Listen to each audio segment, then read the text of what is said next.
call to order the Planning Commission meeting of September 24. My name is Michael Kane. I serve as chair of the Planning Commission. Planning Commission is appointed by Town Council to decide matters, residential, commercial, land use, law items. Ms. Bailey, can you take the roll? Commissioner Jensen? Here. Commissioner Sayoc? Here. Commissioner Machici? Yo. Commissioner Talsfor? Here.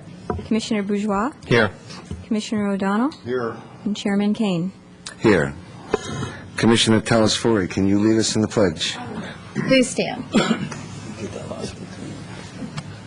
I pledge allegiance to the flag of the United States of America and to the republic for which it stands, one nation, under God, indivisible, with liberty and justice for all.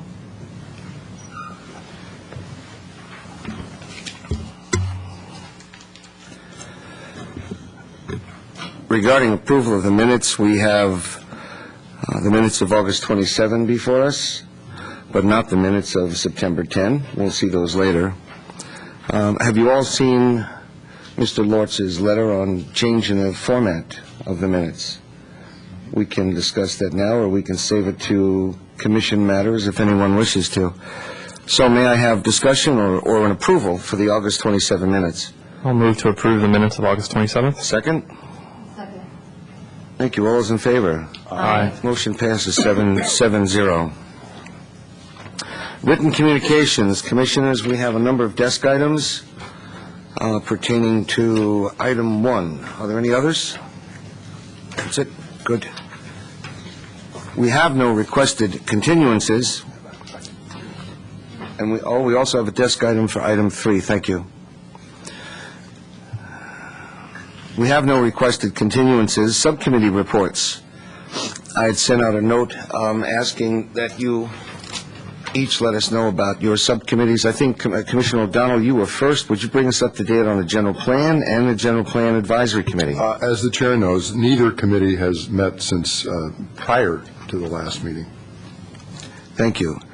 And we have the Historic Preservation Committee and the Architecture Hillside Standards Committee. Commissioner Machici. The Architecture Hillside Standards Committee did not meet. However, the Historic Committee did meet on the 17th. There were 3 items ahead of us, before us. 57 Fairview Plaza, where they were modifying an existing garage, a detached garage, and we moved to approve it, making some conditions on it. 369 Johnson Avenue was a request to remove the pre-1941 single-family residence from the historic resource inventory. We moved to approve that based on the fact that we couldn't tell what it looked like anymore after all the modifications. So, and on item 3, 136 Glenridge Avenue, the had been approved previously. However, the applicant's architect had changed the windows and the door from a 10 light to 8 lights, and there were 10 doors of those type. We compromised and had them change the ones closest to the street, which consisted of 4, to 10 light, and we allowed them to keep the others at 8 light. That was it. Thank you. Commissioner Bourgeois, Sustainability Committee, have they met since our last meeting? We have not, but we have scheduled our second meeting. It'll be next week, October 2nd, and Commissioner Sayoc and I will be bringing back the Planning Commission's comments to that group. Thank you. And Commissioner Jensen, did we meet on CDAC? We did not, and I reported on our previous meeting last Planning Commission meeting. Thank you very much. We move to verbal communications. Any member of the audience can have up to 3 minutes to speak on any subject that they would like, provided it is not on tonight's calendar. And be advised that state law provides us from taking any action or commenting on whatever subject you do bring up. Do I have any cards for the public hearing? We have none. The public is happy. Then we move on to the consent calendar. We have no items on consent. But Commissioner Jensen, I did get your email regarding possible making better use of the consent calendar, and maybe we can discuss that under commission matters? Either that, or if other commissioners didn't see it, we could schedule it for another time. But I maybe just we wanted to bring agendize it to your attention. Thank you. I will bring it up under commission and see if we can put it on the agenda. Great. Continued public hearings. We have one, 52, also known as 55, Oak Hill Way. This is architecture and site application S0118 and negative declaration ND01-5, requesting approval to construct a new single-family residence in the R1D zone.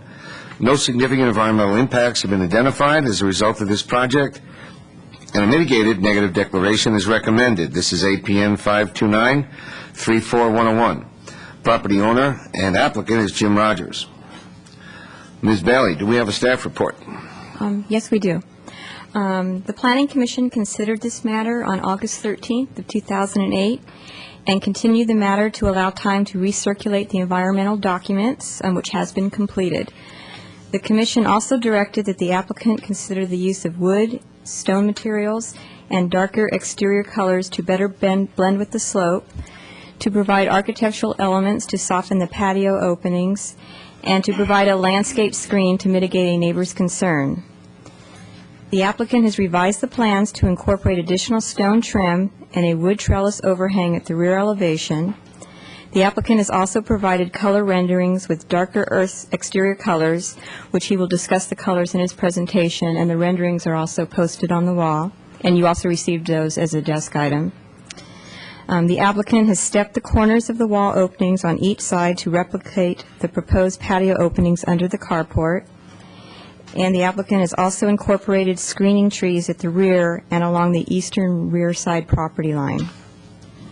If the Commission determines that the applicant did not meet the direction of the Commission, staff recommends that the Commission approve the project with the condition noted in your report that the applicant work with town staff and the town's consulting architect to incorporate more natural materials and colors which better blend with the wooded slope prior to the issuance of a building permit. The applicant has also modified the front elevation as discussed in the staff report. If the Commission approves the application, staff recommends that the condition that we included in the report be included as a condition of approval, that those changes be reviewed by the consulting architect, because we did have a concern that it made the architecture appear a little more formal. And that includes staff's presentation. Thank you. Are there questions for staff? Commissioner Bourgeois. Thank you, Ms. Bailey. Could you maybe clarify for me, I tried to look through the secret documentation to find out what had changed per the regional board's suggestions. Could you maybe just comment on the content of those changes? It was actually an exhibit prepared by Michael Woods, the biological consultant. He had made some references to another project that the town had worked on that was near a creek, and Brian Wines of the Regional Water Quality Control Board wanted a statement that was made by him modified. So it was just really just a couple of words that had to change. Okay, thank you. Other questions?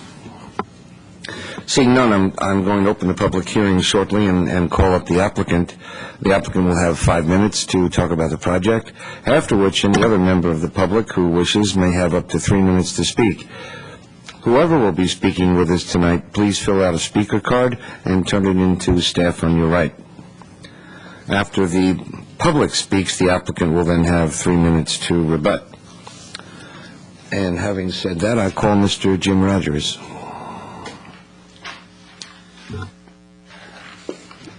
Jim Rogers, owner-applicant.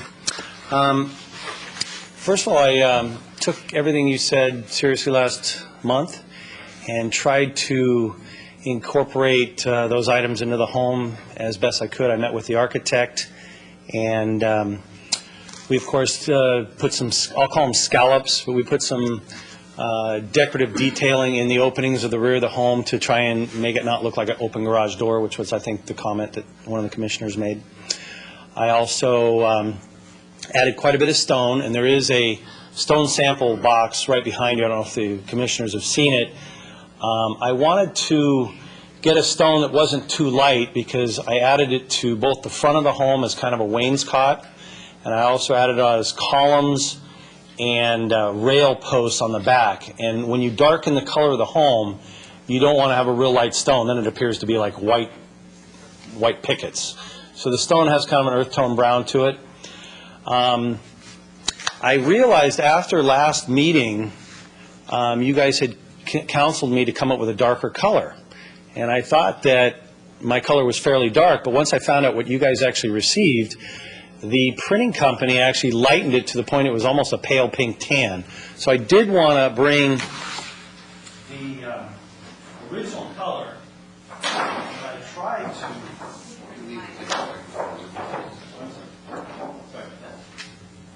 I was going to lay it on the table. This was the color that This was the color that I originally tried to present to you last week, and it was made pale in yours. So I wanted to at least present this as one of the options of colors. It's a little more golden brown than, so what I did was I went the other way. I did a dark brown for you to consider. Now, once again, these are computer images. The color is not perfectly accurate. I think I would pick a little bit better brown, but it would be in that kind of dark tone. Same with the green. The green is a dark green, and when I actually go to pick the color, it may be a, slightly more forest green. To me, it has a little too much blue in it, but I wanted to give you kind of the tone, the darkness. And if I need to approve it or work with staff on that further, that's fine. So I've given you three kind of options, and I'm open to all three. But I wanted to show you what I tried to present last month as the color, because I didn't understand what you actually got until later I saw it. So anyway, I'll just leave that there.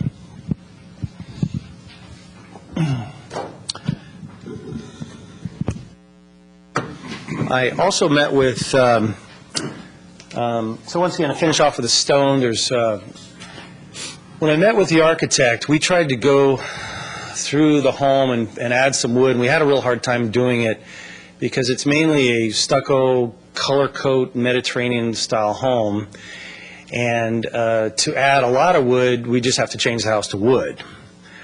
So the eaves are wood, the trellis is wood, and then stone accents along with the brown or green stucco would go really well. So we did what we thought we could to make the home attractive without just arbitrarily throwing things on the home to fill a slot. I also met with the neighbor, Melinda Peacock, which she's here, and she'll speak to the council about what we accomplished. I think if I can speak on her behalf, I added 8 trees to the rear of the property, and we met in her backyard and tried to address height and size of the trees and so on and so forth. Actual placement could be a couple of feet off, so we're going to wait until the home is up, and then we'll place the trees approximately where they're located now, but we'll do it more with her, in the backyard and, place them exact. The center trees are kind of tall redwoods, and then the peripheral ones are different species. We plan on using, big box trees so that they're rather large to begin with, and then if watered, they'll grow approximately 3 feet a year. So within just a couple of years, they'll be up the full length of the home. She also looked at the 3 different colors, and she personally liked the dark brown. Her home directly below this property is kind of a medium green, so everybody has their opinion on color. I'm okay with any 3 of the colors, so I'll leave that up to you guys. Anyway, if you have any questions. Thank you. Questions for the speaker? Commissioner Telesfori. Yes, you planted, I'm going to ask you, thank you for this color rendering, by the way. It really gives a terrific overall view. I have 3 questions, though. 8 trees, and how big are they that you plan on planting, and what type are they? Well, I'm using 36-inch box trees.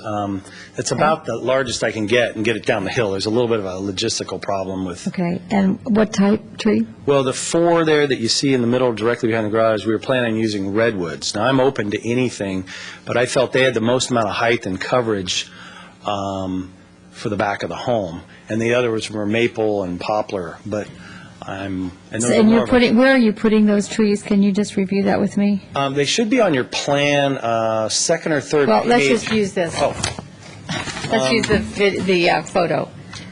Did I see a Well- red tree here? Are the redwoods going to be, you know, that picture that you're looking at doesn't depict the trees very well. The landscape plan does better, but directly behind the garage, which is the highest mass, I have 4 redwoods about 10 to 15 feet apart. And when they grow, I have them at my home. I planted them 8 years ago, so I'm kind of judging growth based on the redwoods I planted at my current residence. They grow at least 3 feet a year if you water them, and they grow, a single tree grown at a 36-inch box is about 8 to 9 feet to start with, and then each year it grows about another foot or 18 inches wider. So I have to place them at least 12 to 15 feet apart. That's going to cover, 4 trees is going to cover 40 to 50 feet in width. are you putting any other shrubs? I mean, it seems to me because of the slope that the more you plant, I mean, you could almost plant a forest there, and it would, hold the earth, I think It's kind of too bad we're not having a meeting at the site, because the thing is like a forest now. It's got, those pictures are very deceiving, because there's oak trees and things that are right in front of the house now that I'm not even showing on that picture. One thing that'll be very important, and I'm glad to see that you've picked a redwood anyway, is that then the branches will, be growing Yeah. close to the earth, and then hide some of the building from the visual, from the, Actually, I had this conversation with Mrs. Peacock, and we talked about it, because she comes from Virginia, and they're not really familiar with redwoods. And she says, when they go up in the forest, they see redwood trees, and there's limbs missing all at the bottom. I said, yeah, when you get them 100 and 203 years old and they're shadowed, a lot of the lower branches will die. But I said, if you want to go around and look at redwood trees that are 10 to 50 years old, they pretty much grow to the ground, and there's quite a bit of coverage with a and redwood. the other trees, are they going to be evergreen? Yes. Okay, and then my other question, I see that you've placed the stone right here on the pillars for the porches? Yes. Is that the only place you're using the stone, on this back elevation? Well, when you look up, it's, other than putting them up high on the wall, that's kind of all you're going to see. I felt that stone is more of an accent than just trying to stone coat the whole wall. I mean, if you have any suggestions, my architect and I went over it, and you can overdose on it. On the front of the home, I did it like a wainscot. So to accent it and make it look appealing, we thought it should be an accent, not a coverage. So the columns and the posts are where we put the stone, yes. So one other question, the clear story windows that you have on this back elevation, Yes. are they there, do they open? Are they operable? I haven't gone that far. I mean, they don't have to open. They're mainly for light to be in the garage. Okay, thank you. And then my other question is the tallest part of this house that looks somewhat like a tower in this regard. Can you review with me what that room is? Yeah. That room is the garage. That's the garage? Yeah, and I brought the plate line down as low as I could. Okay. Then I had asked also that the windows be recessed maybe up to 24 inches, and the applicant in the report, it says here, provide justification for not extending the eaves. What was your justification? Well, I extended the eaves an additional foot.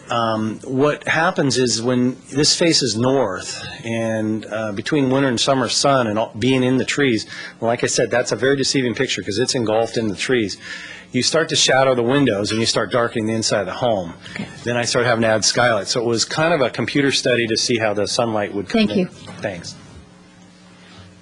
Other questions for the speaker?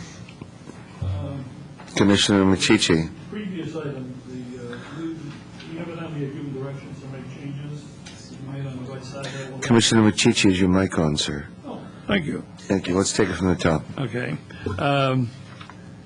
One of the directions that was given that you made was you made changes to the right side elevation, which reduced the size of the patio opening? Yes. According to A6. And there's a note here, staff recommends the original size remain. And have you read this report? Not for a month, but what I did was there was another additional comment made that I incorporated, which was...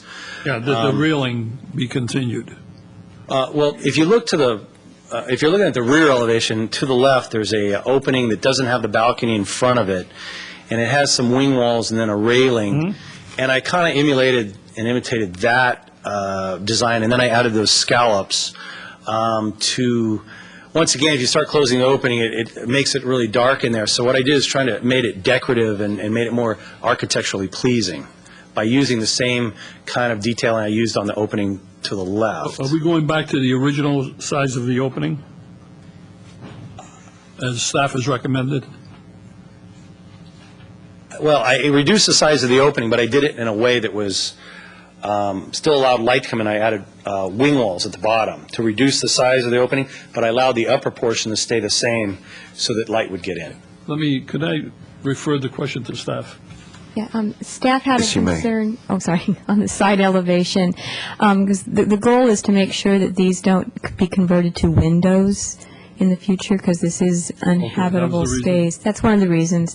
There were some architectural concerns as well, but that would be one of the things we could refer to the consulting architect if we send this, if it's approved, and have him evaluate that change as well. Okay, so where do we stand on this? Is staff recommending we open it up again then, or not?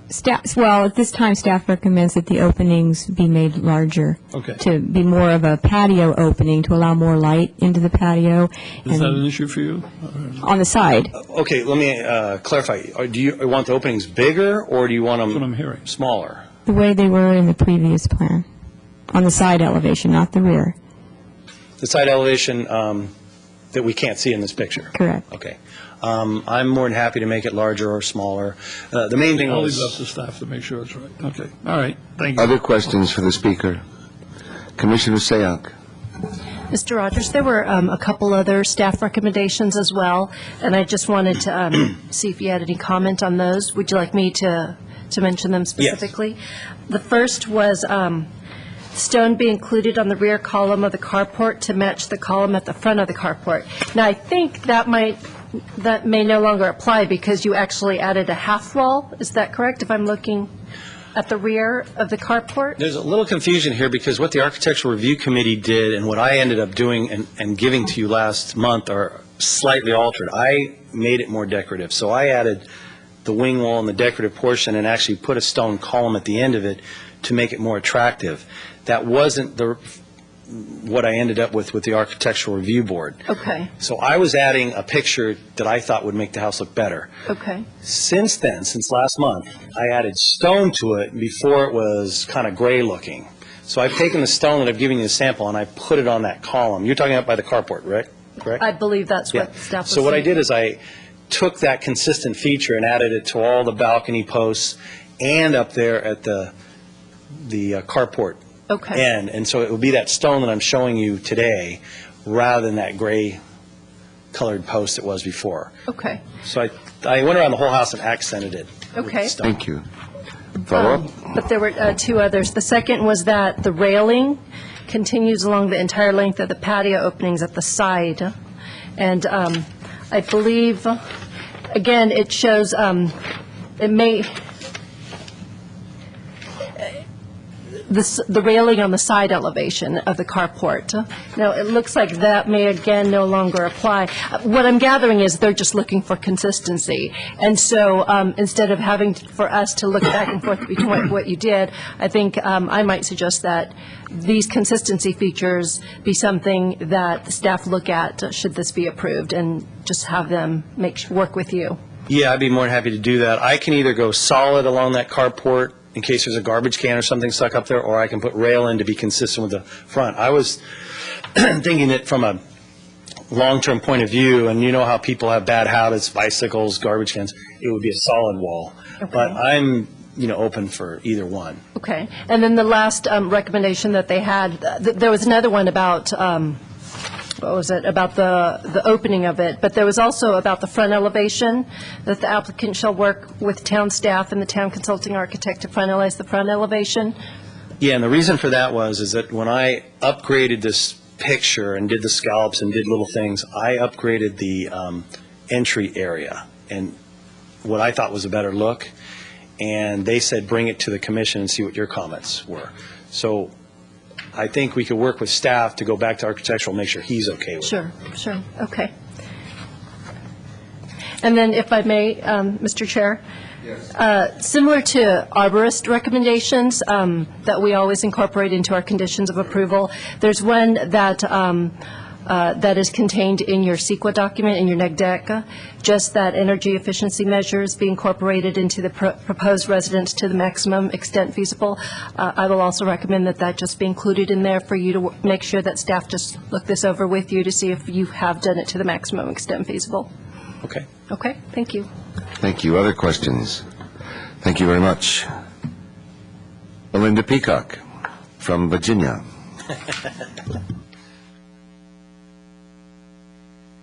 Melinda Peacock, 156 Villa. So Jim and I just met this week, and I reviewed his proposed landscape plan, and I feel the trees are going to add appropriate screening between the two lots, so I'm very happy with what I was seeing. And I think the type of the trees, being the redwoods, are really going to do a nice job, and the location will really make a nice screening there. I also looked at the exterior paint colors that he was proposing, and as a homeowner who's going to be looking at this house every day, I wanted to go ahead and throw in my request that the dark brown I think would be very nice, would help blend in with the natural scenery, keep everything very nature-oriented. And the stone as well was something that I thought was a nice natural feature. So overall, I'm happy with the changes in what Jim has proposed. And I also did want to take 1 second on a different note and say that since I did recently move here from Virginia, this is my first experience with a small town community and this type of activity. And I got to say that I'm just very impressed with the caliber and the level that you guys take looking at this seriously, making sure that what is getting proposed from a construction perspective is safe and environmentally friendly and so forth. And I've just never seen anything like this, the amount of reports and analysis that Los Gatos does. And so as a member of this community, I'm just really pleased that I get to be here and see you guys in action, because it's impressive. So thank you. Well, thank you very much. Let me see if there's a question for the speaker. Commissioner Michichi. Since I'm colorblind, what do you mean by dark brown? Could you refer to the drawing? Yeah, something in the dark brown family similar to that one, yes. It's the second one. Other questions? Well, thank you very much for coming down tonight. Mr. Rogers, did you hear anything you want to rebut? Good. Then I'm going to close the public hearing. Pardon? Oh, I'm going to reopen the public hearing. Are there other questions for the applicant? You know, you're not just colorblind. Let me have you. I'm going to close the public hearing again and turn to the commission for a discussion or a motion. Will the commission give a show of hands as those able to visit the site? Are there any disclosures or additional evidence that needs to be put on the record? Seeing none, let us begin with Commissioner Michichi and move to his left. I have a question, staff. The item that he could be extended to 24 inches. Commissioner Michichi, I'm sorry, is your mic on, I'll sir? turn it on, Mike. I got it. Goodness On gracious. the question whether or not the eaves should be extended to 24 inches, staff recommend they go to 24. The applicant has suggested he keep it at 18 because he wants more light. Staff is fine with 18. We just put that comment in if you wanted to extend the eaves. Okay, so We staff said the is fine maximum with you could 18. do is 24. Okay, But yeah, we're fine with 18. all right. Well, I think the applicant's done a credible job in following direction on this one. I'd like to get, before we go much further to a motion, I'd like to get consensus on the color from the remaining commissioners, since we have a choice of 3. I think it's premature. Maybe everyone will comment about it when they talk. What's wrong with getting a consensus? Commissioner Telesfori, did you want to say anything? How shall we do this? Mr. Chairman, would you... Want a show of I'm hands? just recommending it. Would you... You want a show of hands for dark brown? I'd like to... All those in show of favor of hands for dark the- brown? For the dark brown that was... Okay. We got 4 people that like dark brown. Commissioner Sayak. If I have no preference, do I vote 3 times or just abstain? Or not at all? Well, we've had our show of hands on color. Commissioner Michichi? Yeah, it looks like there's a majority, so I'm ready to make a motion. Go ahead. I'm going to make a motion to approve. Let me get it.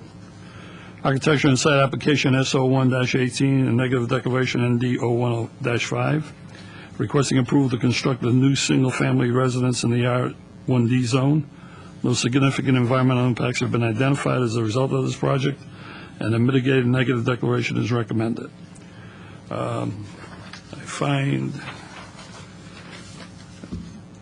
So I've made the negative declaration and adopted the mitigation monitoring plan, Exhibit 13.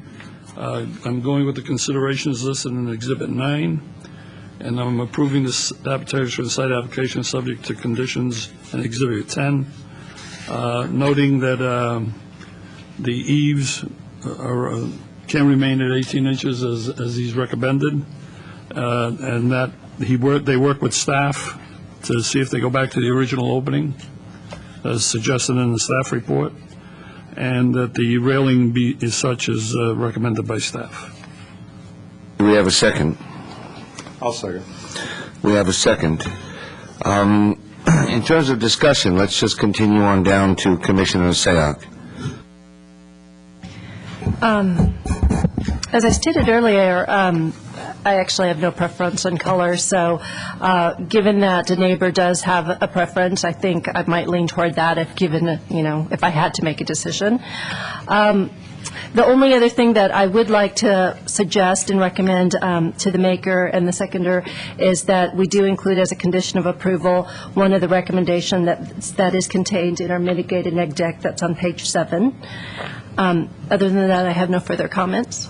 What is the... It is on page 7 of the mitigated neg deck. It's the last paragraph that states energy efficiency measures be incorporated into the proposed residence to the maximum extent feasible. The maker of the motion? Seconder? It's fine. Very good. Commissioner Jensen? I have nothing to add. Commissioner O'Donnell? Nothing to add. Commissioner Bourgeois? And Commissioner Telesfori? Yes, I'd like to also make sure that the applicant works with the staff and the town architect on the entry, because the entry is, as the staff said, out of character with the rest of the house as it's appearing. And also, I'd like the town architect to look at those scallops, because I'm seeing a mixture of the scallops don't seem to be in the same style as the other side of the house with the very squared off windows. So I know you were trying to soften those openings, but I think that you're mixing styles, and this side of the house is really the side that's going to be most visible. So I think that the town architect probably could add a few more things regarding that. I also, would that be okay? I'm trying to understand what's... Well, I want the town architect, consulting architect and staff, whoever's going to work with the applicant, You want the staff understand the statement? to relook at the entry that they also had a concern with, and also the scalloped openings that I think are mixing styles of this house. So the direction is just to look at it? And come up Well, to come up with okay? something that's not this. The scallops need to be removed. That totally is. So you want the scallops removed? Yes, That's your... yes, I would like that. I'm sure there'd be something else. Mr. Seconder? I won't consent to that. The first part is fine, the entryway. The staff had recommended they look at that. But as far as the scallops are concerned, I don't have a problem with that, and I'm sure... Okay, well, it's... But as a seconder, I just would not consent to it, that's all. It's mixing styles.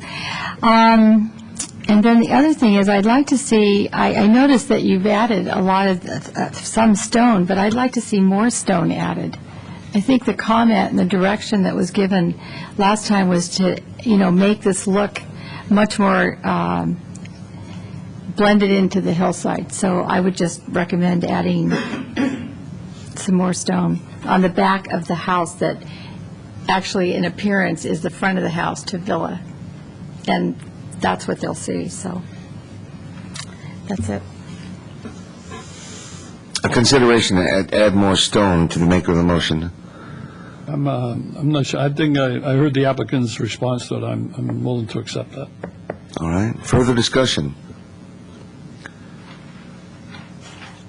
Seeing none, and if we understand the motion, I'm going to call the question. All those in favor say aye. Aye. Aye. Opposed? Motion carries 7-0. And Ms. Bailey, do we have appeal rights? Yes, we do. This decision is appealable to the town council. The appeal must be filed within 10 calendar days. The appeal forms are located in the town's clerk's office, and there is a fee for filing an appeal. Thank you. We move to new public hearings, and tonight we have one on the agenda. This is 15700 Shady Lane, Lot 10.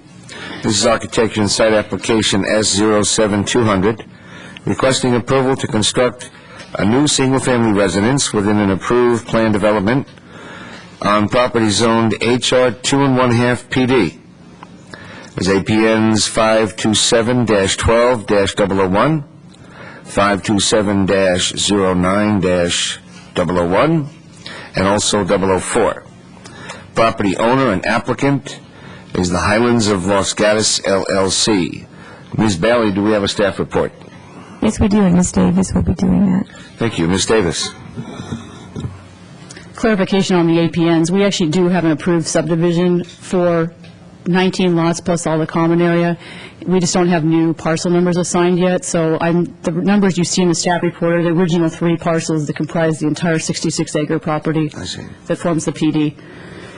And I'm not going to give you all the background on the PD since we did that with Lot 2, but if anyone has any questions about that, I'm happy to try to answer those. This lot is at the top of the property at the end of the cul-de-sac. It is Lot 10. It was previously Lot 12 when we did the PD, and it was one of the 2 lots that was requested to come back to Planning Commission when the house came in. And I think the concern was visibility on that, and that's why it was requested. This is the second of the 19 lots that you'll be seeing, and one of the this site is 2.68 acres, so it's a little larger than most of the others in the project. The proposal is to construct a new residence that is 5,568 square feet. It has a 3-car, 802 square foot garage, and a 5,100 square foot cellar that is exempt from the floor area.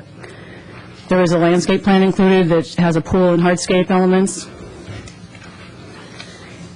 We did a number of technical reviews. There was an EIR done with the PD, so we don't have to do any further environmental analysis for this project, but we did do architectural review, arborist review, a geotechnical peer review, and they've also submitted information on the green building compliance and hillside development standards and guidelines. The architectural review, there aren't any recommended changes other than to look at the cellar light walls. The same comment came up on Lot 2. The consulting architect is suggesting that we might terrace the walls back, which would make it a little more nicer space in those light wells and in the lower level. The applicant would love to do that. We're trying to keep out of the tree line, and that's why it's proposed the way it is. We can look at it further at building stage and see whether we can terrace the walls in any locations, but we're trying to keep out of the drip lines of all those trees to retain that screening and to not impact the trees. The arborist review, you do have a report attached, but there were a number of things that we changed, and that those are all outlined in the report. Some of the trees that we originally thought were going to come out are not. We went out with the arborist after the story poles were put in and walked around, looked at all those trees again. Several of them don't need to be removed that were initially stated in the report as removals, and I've noted those specifically. We're going to change the grading around one, the hardscape was modified around another, and one tree is going to be relocated. So the total number to come out is 7. The project does meet the criteria for a green building. They got 138 points on their preliminary checklist where 50 is required. Staff found this project to be consistent with the PD ordinance and the hillside specific plan and the hillside development standards and guidelines, and we are recommending approval. That concludes the staff report, and we'll answer any questions you may have. I have a question on the vocabulary used for the green building analysis. When you say preliminary checklist, does that mean that the checklist needing to be completed by a certified green building professional has not yet been certified by a certified green building professional? Yes, that's what it means. Are we going to do that? Are we going to do that later on? Yes, it gets done at the building stage, and it is a condition of approval. Thank you. Questions for staff? Commissioner Sayoc? Ms. Davis, I was trying to reconcile the arborist recommendations with the staff report, and there was one tree that I couldn't find more information about, and that's tree number 404. So it's on page 4 of the arborist report, I guess 4 and 5. And I've mentioned this because it states that it may be necessary to establish features at least 17 to 18 feet away, and he also suggests that the design is revised so that there's no soil cuts. So with the design that is before us, does that incorporate these recommendations so that tree 404 would be protected?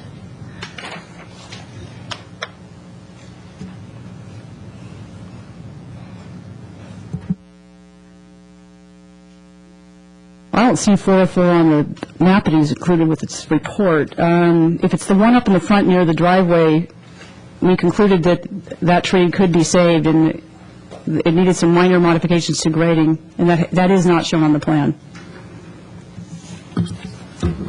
Okay. So I'm looking at... Okay, I see 404. Yeah, 404, they can meet the recommended setbacks on 404. That's the one in the back of the house. Yes, that can be, his recommendations can be complied with on that, and we did determine that when we walked the site. Okay, great. Thank you. Other questions for staff? I did see a hand. No? Thank you. Then I'm shortly going to call the applicant. And the applicant will have up to 3 minutes to speak. After which, if there are members of the public who wish to speak on this matter, please turn in a speaker card. You will each have 3 minutes. The applicant will have 5 minutes. And when the public is done speaking, I'll recall the applicant for a 3-minute rebuttal. If you wish to speak, make sure you turn in a speaker card. And I currently have no cards. So you can't speak. No. Will you turn in a card after you've spoken, Mr. Harris? I'm sorry? Will you turn in a speaker card after you've spoken? I'm Sandy Harris, as you know, and I'm the owner and developer of the Highlands.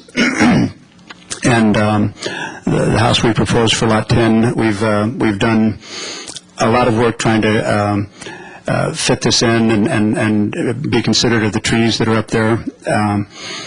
We have one tree there that is quite a nice tree, and we're going to actually take that tree and put it in a more appropriate location that will more benefit the site itself.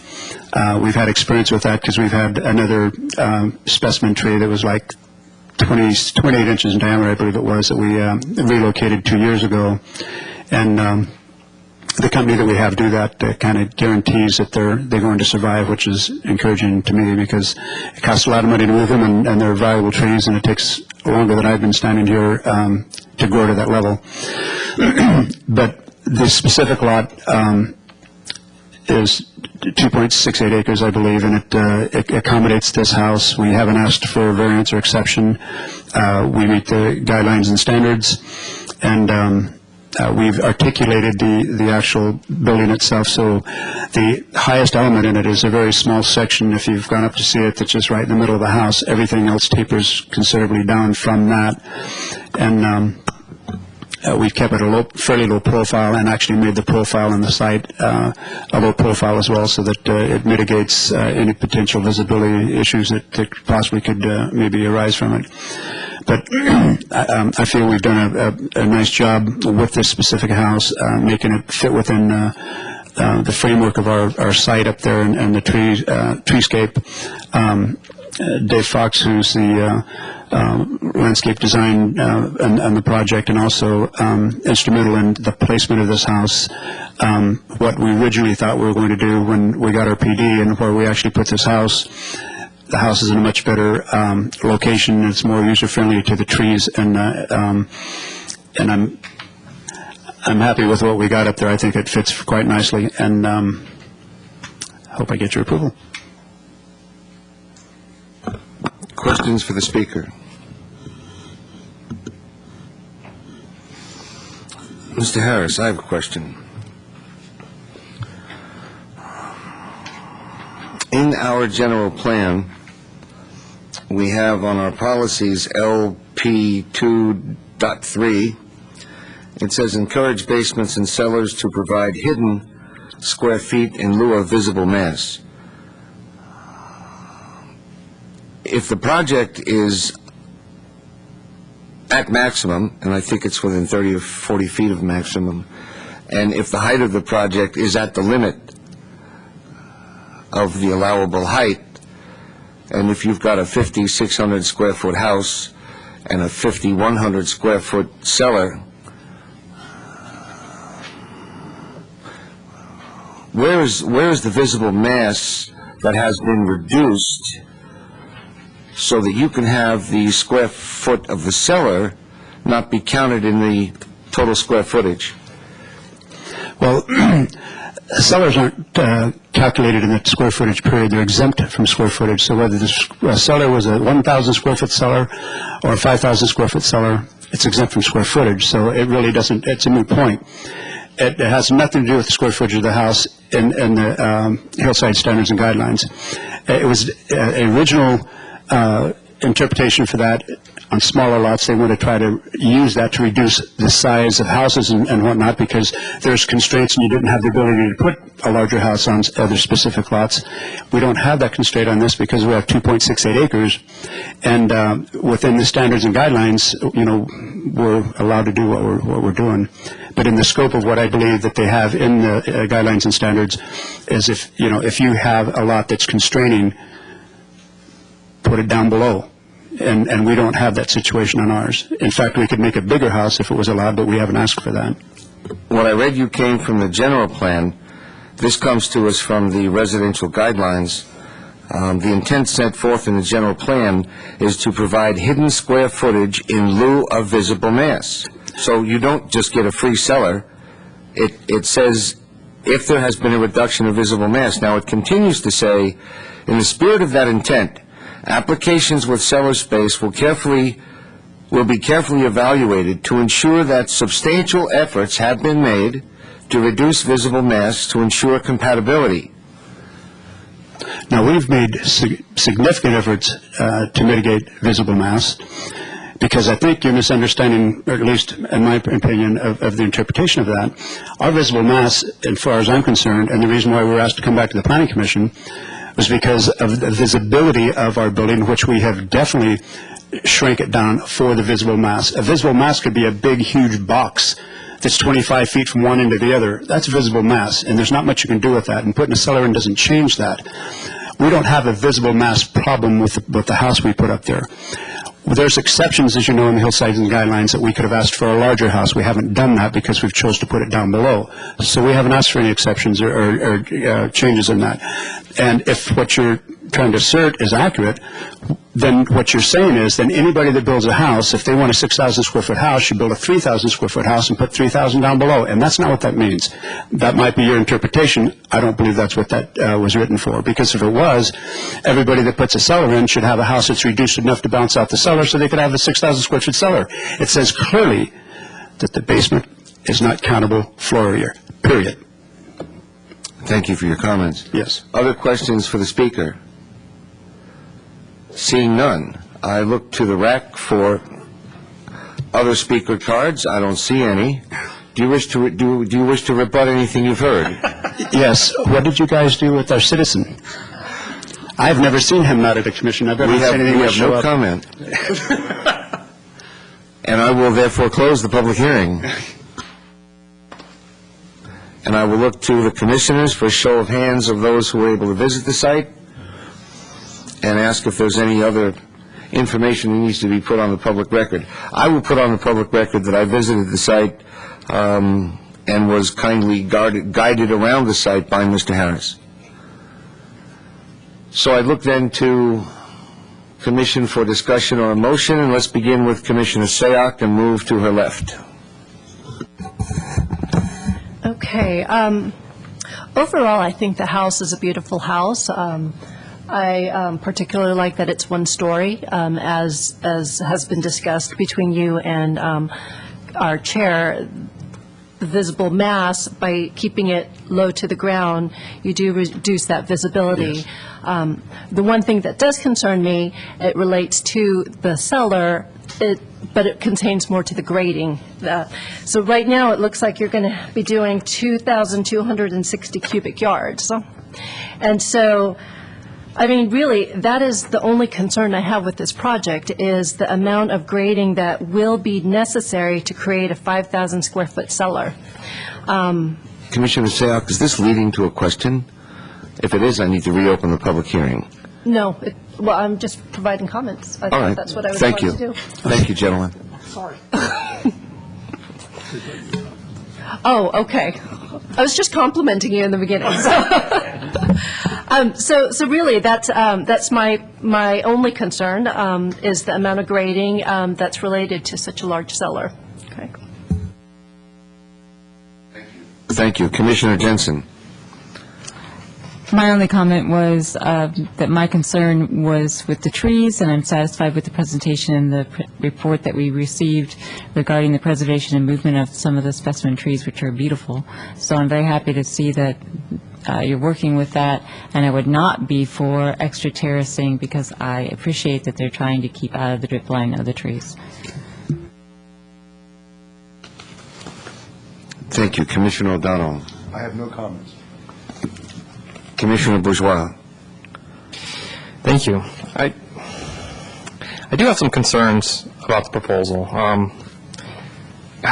These sites are just spectacular. I mean, this is just a beautiful piece of property, and this is a lot of house wedged in between these trees. And I understand you're within your requirements, but again, I come back to the cut and fill, and that's a lot of cut, and you follow the letter of the guidelines, but I'm afraid some of the spirit might have been lost in the details, and that is, you have a knoll, we're supposed to step down development, you have a slope, you're putting a pool right up to the edge of that 30% slope zone. I mean, everything is it's right on the edge, and I'm just concerned because this is going to be the first of many to come before us, and I really want to make clear that I really want to protect as much of these hillsides as we can, and I appreciate the measures you've taken so far, but I'm still struggling with the amount of grading,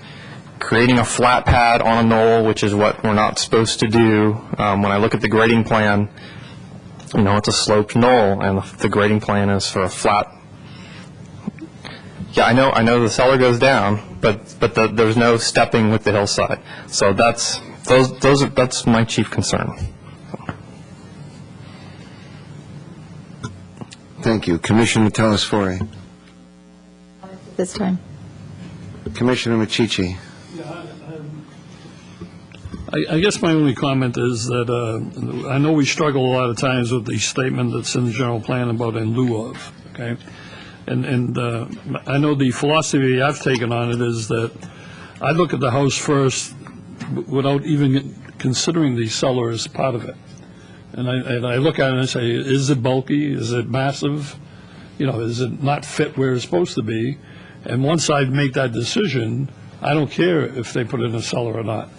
I am sensitive, though, to Commissioner Bourgeois' comments about the cut and fill, and Commissioner Sayok's comments about that, and I would have the same concerns, but not on the bulk and mass of the house. I think they've done a great job in keeping it to a minimum, considering where it is.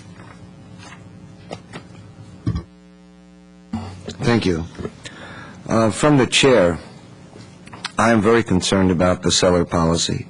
I'm very concerned about the cellar policy as we go forth with the new residential guidelines that are coming out, and as we go forth with the other 17 houses yet to come.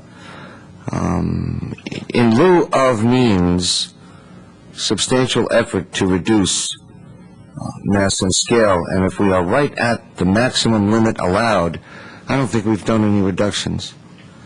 So then I say, well, then you don't get the exemption on the cellar, and the startling fact is we then have an 11,000 square foot house going up in the hills.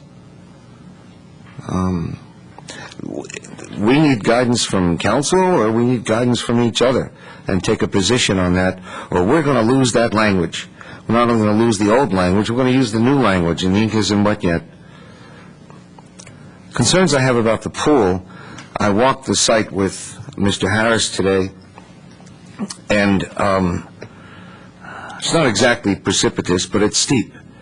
And for the pool to go in there, you're going to need to cut. You're going to need to cut into whatever angle that is. It's less than 30 degrees, we know that. But essentially build a pad to build a pool, and then to have a retaining wall on the slope side of the pool. And that is not in compliance with the hillside guidelines on where we use walls and where we make cuts. The only place we make cuts in the hillsides is for the building itself. And when we make those cuts, page 19 of the hillside guidelines, we don't cut the tops off of knolls to do it. So the strict interpretation I'm taking on some of these things is, it goes back to when we approved the PD and the guidance and the advice we gave when the PD was first approved on how beautiful and precious and delicate these sites were. And the first house that's actually going into the hills is maximum square footage, a maximum cellar, a pool. There's a patio between the house and the pool. Again, seemingly, a pad will need to be cut to put that patio there. And we have 2,200 cubic yards being cut for the cellar. I think it comes to 3,000 and something, the total cubic yards being taken out to put the house in. And I'm sure there's room to get this project approved, but it concerns me that we had the discussions we had when the PD was approved, and this is the first with 18 more to come in those hillsides. And I need to tell you I'm uncomfortable with the lack of compatibility with the spirit of the hillside guidelines. Other comments, commissioners? Commissioner O'Donnell. I just wanted to comment on the question of bulk and mass. Obviously, there is some confusion in the sense that we have at least two different views here. Commissioner Machici expressed one, and you've expressed another. It seemed to me that this particular design did stay away from the kind of bulk and mass it could have had, and therefore I personally, in looking at the design, thought there was a reduction in the bulking and the massing, not in the square footage, but that's not what it's talking about. It's talking about bulk and mass. And when you drive out there and look at the various houses that are out in that, not in that development because that's brand new, but in the area, you can see good examples of bulk and mass, which are two-story houses that are boxes.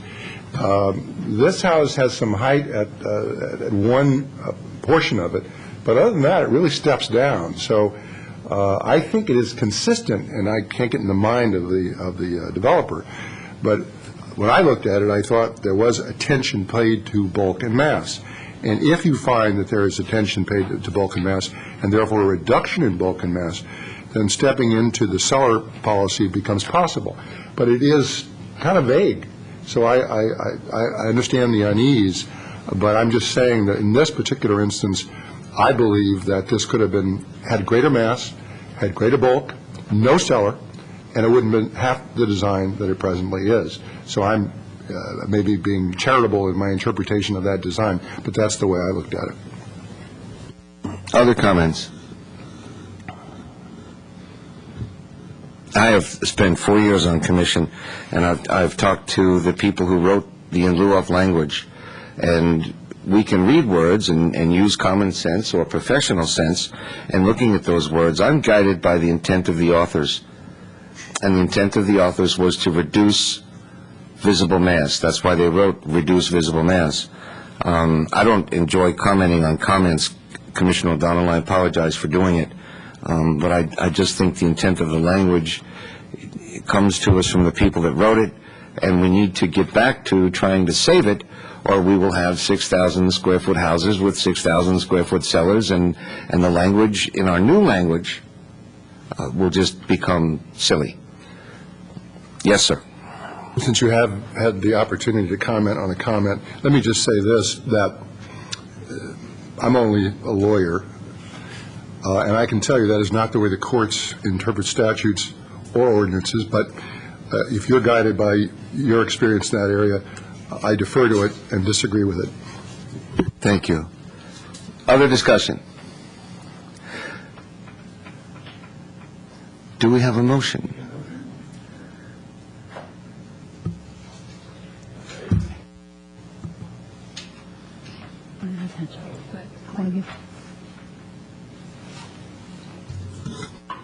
I want to give you a couple clarifications. Commissioner Michichi, if you would bear with me 1 second, staff wants to offer some clarifications. I did want to point out that the residential design guidelines do not apply to this property and will not apply to this property even if adopted in present form. The hillside standards will apply to hillside properties. The residential design guidelines will be for other properties. The pool does not have a retaining wall. That is a vanishing edge pool. If you look at the sections that were provided, it shows a wall, a waterfall, or a water feature. The water flows down over that. The bottom wall is simply a trough. The water recirculates. So it is not a retaining wall. It is not necessary to construct the pool in that manner. It is simply a design feature to put a water element. Regarding grading, I wanted to point out that none of the excavation will be hauled off the property. It will stay within the planned development itself. So we're talking about truck traffic or thousands of cubic yards going out of the highlands. It will be used elsewhere within the planned development, and so it's essentially a cut and fill balance within the project itself.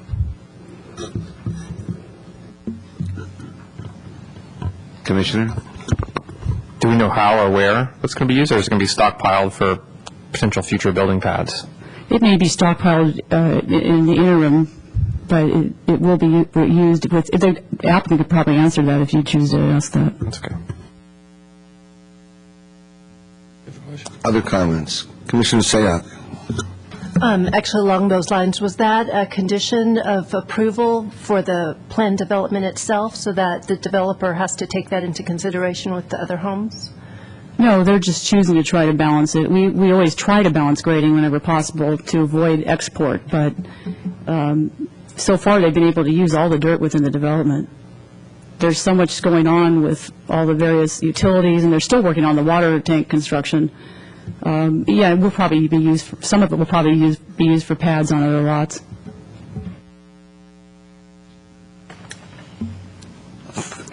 Commissioner Telesfori. So to staff, Ms. Davis, since there has been concern expressed here tonight about the cut of this project, is there any area that we could lessen the cut? I mean, is there opportunity to do that somewhere?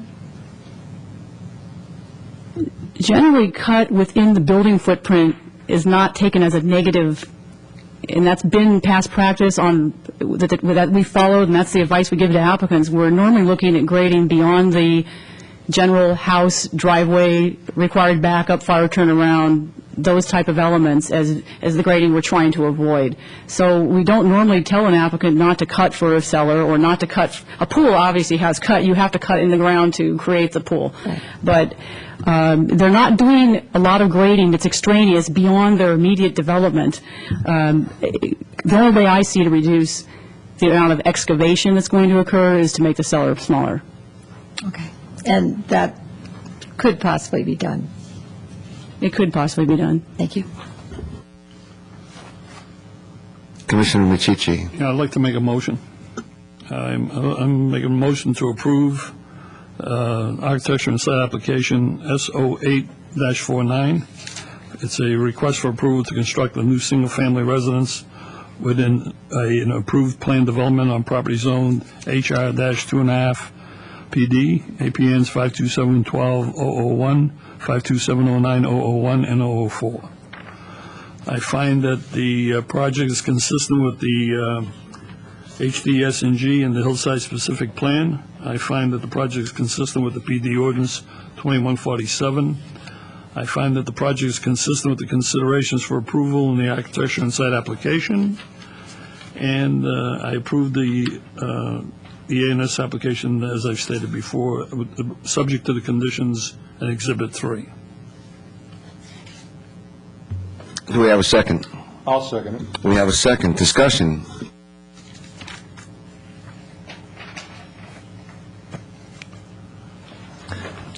Seeing none at this moment, I won't support the motion. I'm concerned about the seller policy, the old one and the new one. I'm concerned about the pool. The thing about the pool, it requires cyclone fencing. I didn't mention that earlier. What is that, 6 or 8 feet? And we don't use cyclone fencing in the hills, although I guess we can if they're wrapped in vinyl. But, on the hillside design standards and guidelines, if you walk down the slope and look back, what you essentially see is that this house is sort of kind of on a ridgeline. And in fact, it is on the top, centered right on top of a knoll, which is being cut in order for the house to set down upon it. And when you get that perspective of looking up and seeing the house on the ridgeline, that's what you're going to see from down below. Now, the requirement on houses in such a situation is that pictures be provided from down below. I think we have them, but they're not in front of us right now. And as I walk the property with Mr. Harris, there's a clear view, and it's an incredible view. It's the entire valley. Now, if I can see the entire valley without any trees or anything in my way, then perhaps the entire valley can see me. And I didn't read that we were going to do any landscaping. I don't think actually we are, because the view from the patio and the pool is incredible. And yet the view from the valley of the patio, the pool, and the house, which does go up to 25 feet, which is the maximum allowed, concerns me. Hillside guidelines tell us to reduce visual impact. Hillside guidelines tell us to absolutely minimize grading. And the general plan, grading should be limited only to the area needed to place the main house on the property. So I'm not going to support the motion. Commissioner Bourgeois. I'd like to get a clarification from staff on the maximum cuts allowed. I know there are lots of exceptions, cellars, pools, those are obviously exceptions to the maximum cut depths. When I look at, on sheet L4, when I look at cross-section C, there is a cut depth. The street elevation is at 720, and then there's like 3 staircases down as you approach the house. And there's a cut depth that looks like it's a little over 6 feet, from 720 down to right below 714, which exceeds the 4th foot. But I can't tell from that cross-section where the footprint of the house is, because I know if that's in the footprint of the house, then that's acceptable, right? We did look at the cut and fill depths, and the project is compliant. There is no chain link fencing proposed, by the way. I don't know where that misconception came from, but the pool fencing would be wrought iron. And we have included a condition that any fencing be compliant with hillside regulations. Thank you. Other discussion? Not a lot of discussion tonight. Commissioner Bourgeois. I'm quiet because I'm struggling. This still seems like a lot of development for this site, but you know, it's like they're within the compliance of the hillside standards. I'm just, again, the volume of material, I'm a little comforted by the fact that it's going to stay on site and we don't have all that truck traffic going down that road, because that's a tricky site. That's the reason I'm quiet, is I'm really on the fence about this one. I feel the intent of the hillside standards is to minimize grading and to keep the natural topography of the site, and I don't feel that's happening here, and that's the only point that I'm getting hung up on at this point. and I share your concern on that point. And I want to point out that the hillside doesn't talk about how many trucks. It talks about how much scarring and dirt and digging is done. Whether or not there are any trucks is irrelevant to maintaining that, that delicate balance in the hillside. So, number of trucks is not the issue for me. It's the amount of cut. Other comments? Commissioner O'Donnell. I must have misunderstood staff. I understand that fairly uniformly we have not held it against the project as long as the excavation was essentially within the footprint of the building, which Commissioner Kane has trouble with at the moment. A number of objections that have been made to this project apparently turn out not to be accurate, such as the cyclone fence, the application of the residential guidelines. So where we are is this applicant is doing things that everybody else has been able to do, consistent with, you believe this is consistent with the guidelines and the hillside specific plan. Is that correct? Yes. Okay. I just wanted to find out, people are talking about spirit versus the law, and I certainly can't argue with their interpretation of spirit. If you look at the grading numbers, excluding the cellar, you've got less than 500 yards being moved around the rest of the site.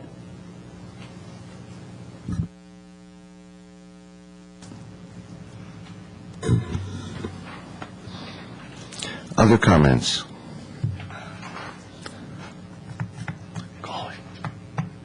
Well, seeing none, I'm going to call the question. If we understand the motion, all those in favor say aye. Aye. All those opposed, nay. Motion carries 5-2. Commissioners Bourgeois and Kane voting nay. Okay, good. Ms. Bailey, do we have appeal rights? This decision is appealable to the town. The appeal must be filed within 10 calendar days. The appeal forms are located in the town's clerk's office, and there is a fee for filing an appeal.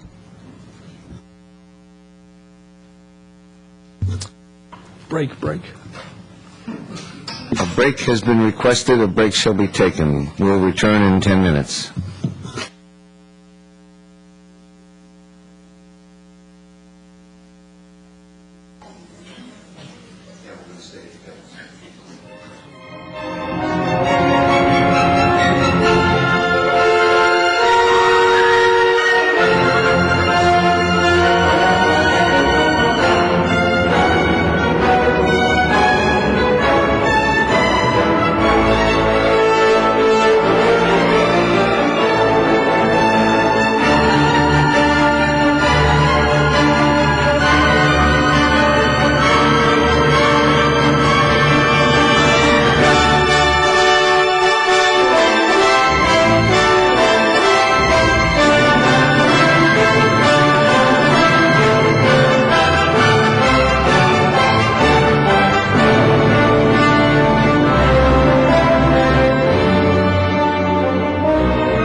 on to continued other business on our agenda, and we have none. So we move to new other business and a report from the Director of Community Development, Ms. Bailey. We have no report. Then we move to commission matters. I had suggested in an email, I don't know if other commissioners saw it, and it might be better discussed if we get the rules of consent items. I just thought that particularly last week, we don't see consent items, and I'm not sure why. And that would help to make our meetings, I think, more efficient if we had something that was appropriate. So I'd just like to see us discuss it. And I thought that Apricot Lane last meeting was particularly appropriate for a consent item. So that was just a suggestion for people. I agree, to discuss. Commissioner. So if we need to agendize the matter, to ask Mr. Korb or someone to tell us exactly what that consent item provision is for, because I don't know if we've ever used it. And there are places where I thought we could have used it in the past. So if there's two of us asking to take it forward to the attorney, how do we get it on the agenda, or do we just take the message having just said it? There's no need to go to the attorney. We'll just review the applications more carefully and make a determination if we feel the item should be consent. Commissioner O'Donnell. Maybe I have a misrecollection. I thought when we did Apricot Lane, it was something that normally would not have been brought to us.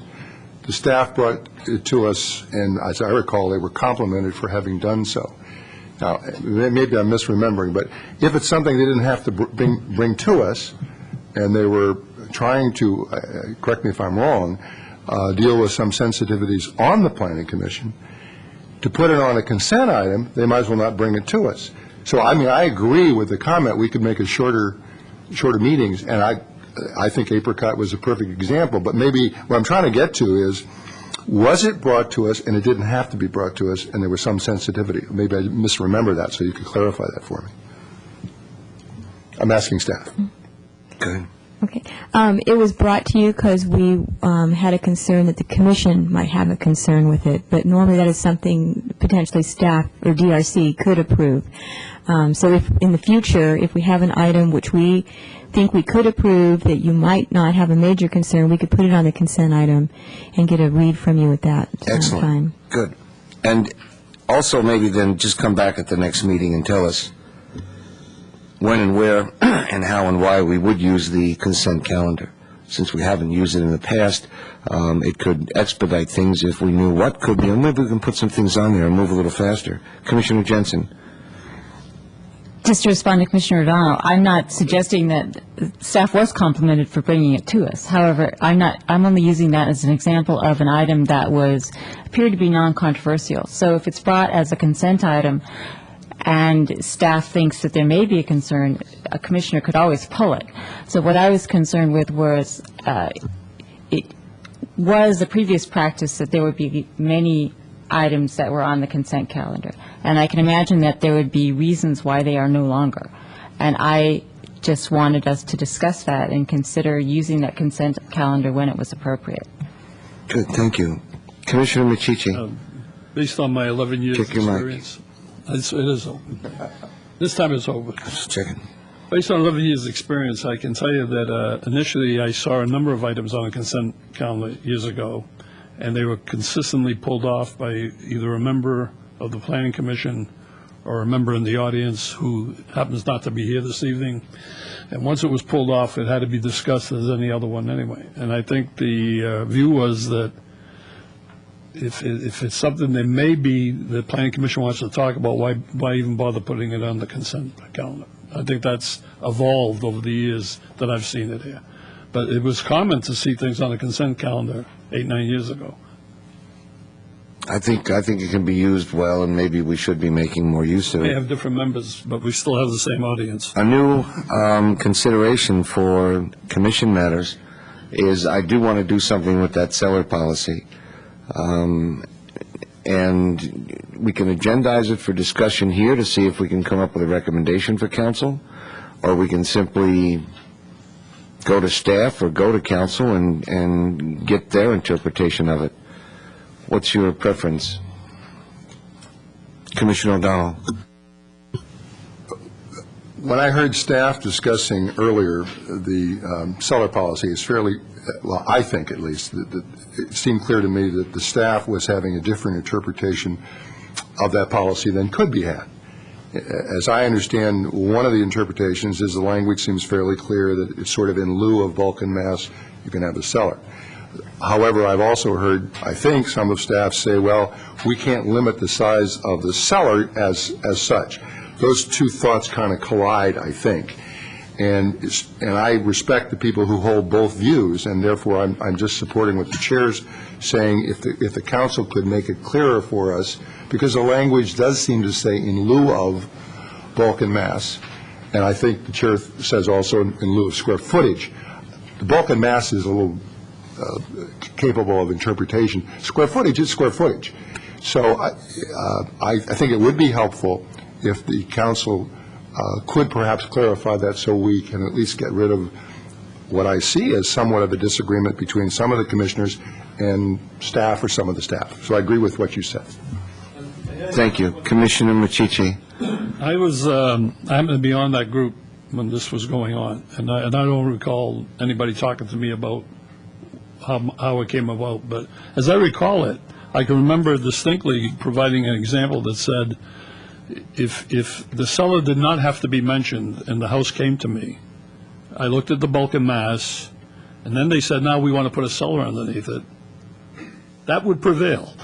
That if the bulk and mass were fine as it came to me, I don't care what they did underneath later on, okay? So that's the way I looked at it, and that's the way the common sense aspect was generated around it.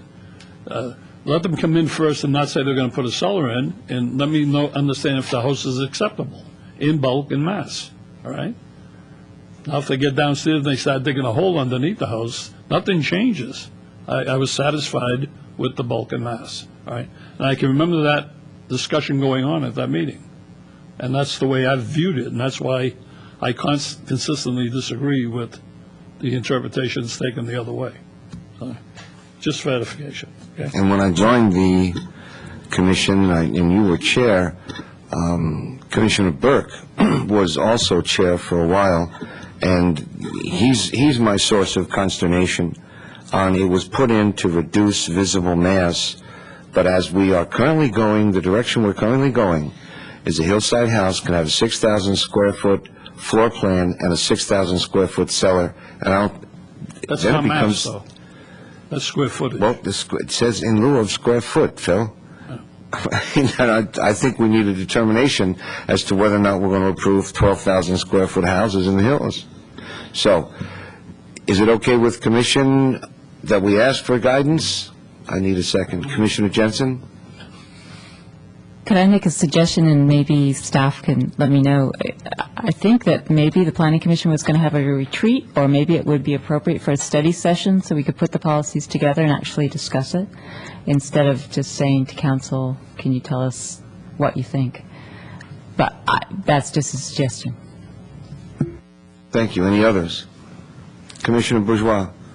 We had a lot of discussion about this at the General Plan Committee and development of the residential design guidelines, and I think when that document is adopted, it does provide some clarification, I feel, but also the language you're reading from the General Plan, right?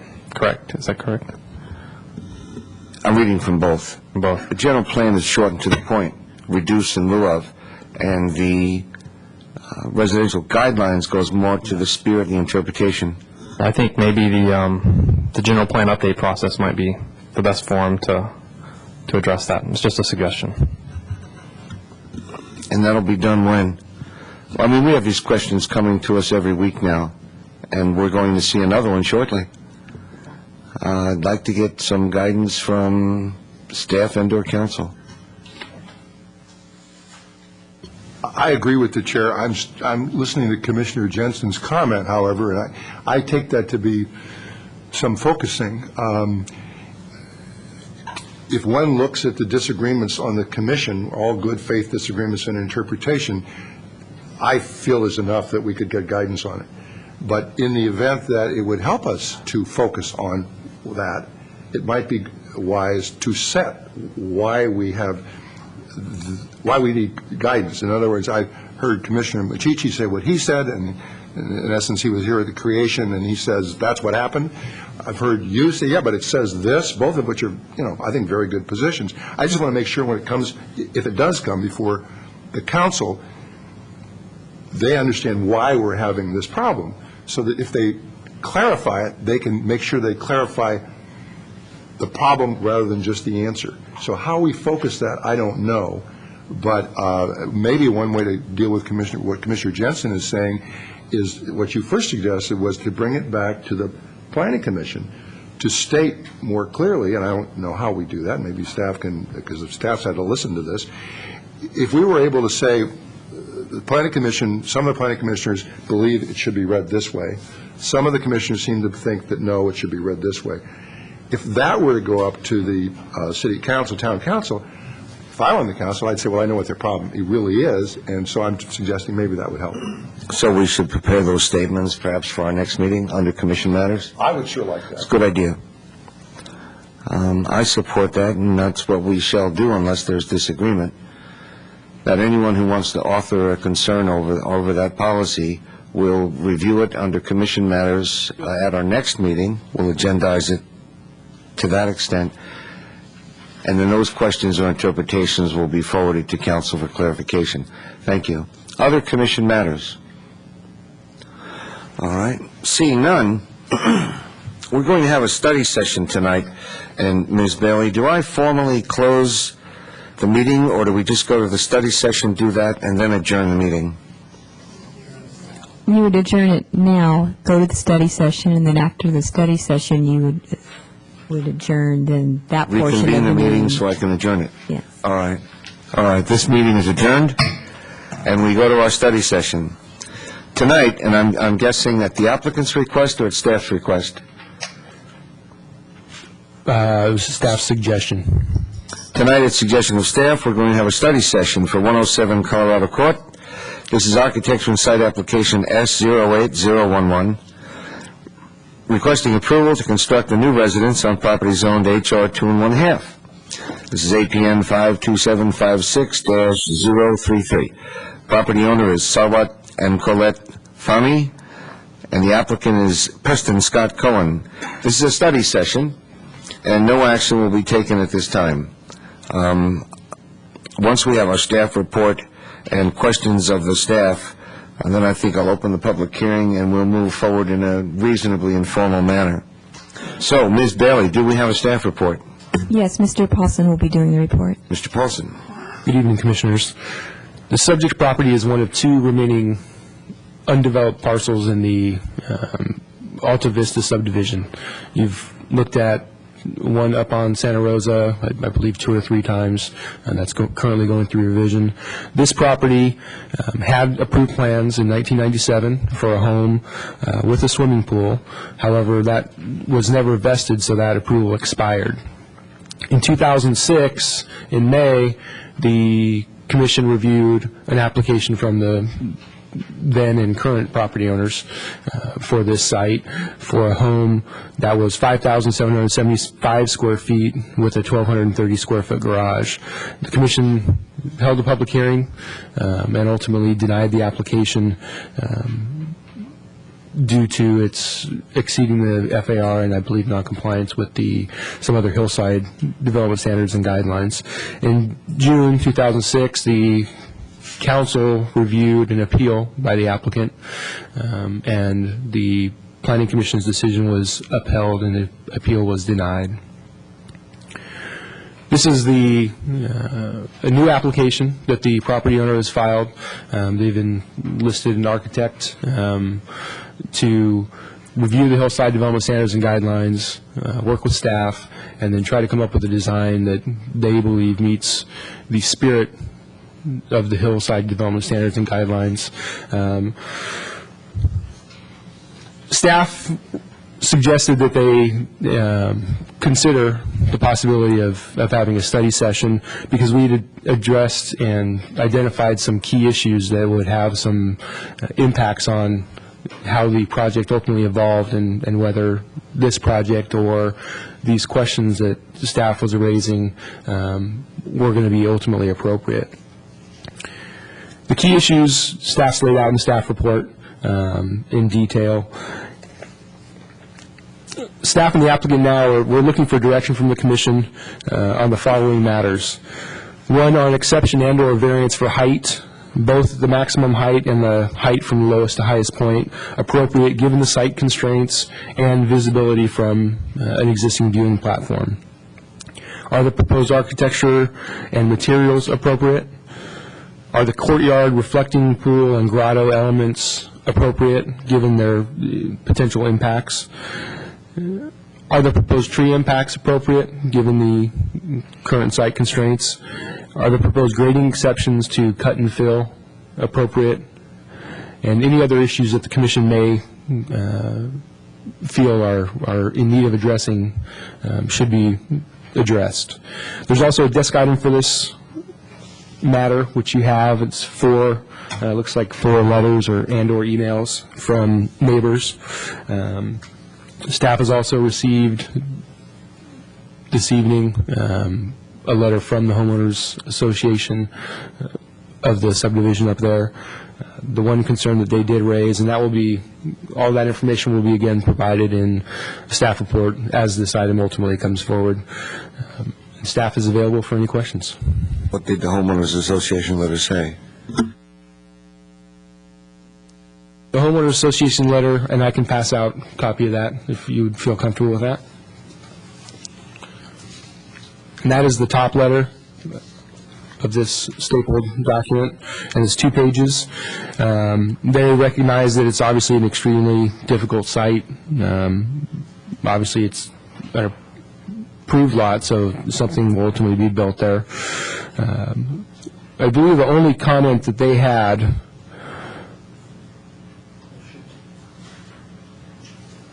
was to try to save as many trees as possible, and that the height of the structure is a concern to them because it's a concern to some of the neighbors. Also, it looks like they believe cuts and fills in excess of the grading criteria may be necessary to minimize it. You can go through, there's, I believe, 7 comments that they reflect. Thank you. Questions for staff? Commissioner Say, would be like a moment to read this letter. I interrupted you. Let's do that. Sorry.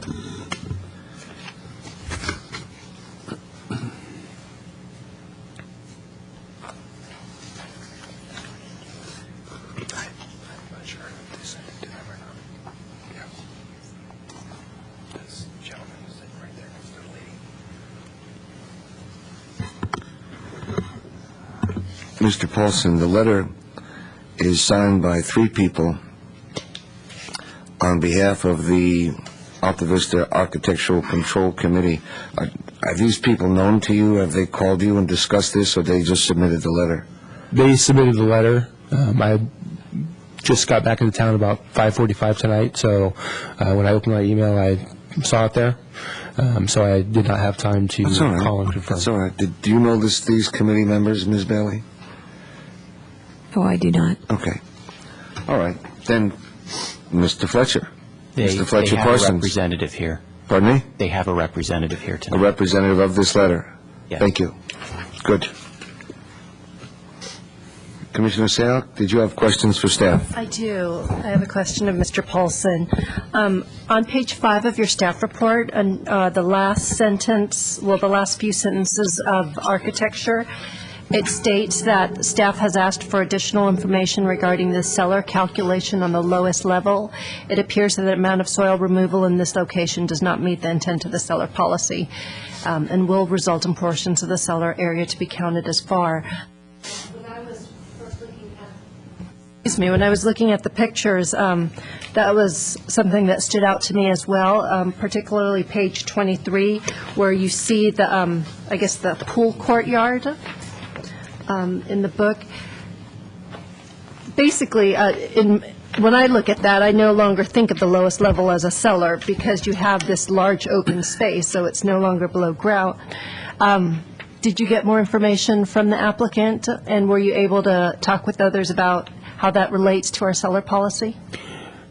Staff has looked at it, and staff has had conversations with the architect, and I'm sure he will explain their justification for that. Typically, if you look at that, this is kind of an interesting situation. You know, you've seen homes before where it's on a slope. That elevation in a flat, typical elevation may be completely exposed, but the dirt is less than 4 feet on the other 3 sides. So you still have that elevation exposed, but it still potentially could be cellar. The issue with this one is trying to, when they cut that amount of dirt out of that basically piece of pie in that area, it gets to a question of whether or not something of that size is appropriate. Theoretically, they could leave that, maybe have a smaller courtyard or, you know, just the required exit light wells, and that would, in fact, meet the intent. So that was one of the questions in relation to that courtyard reflecting pool grotto area.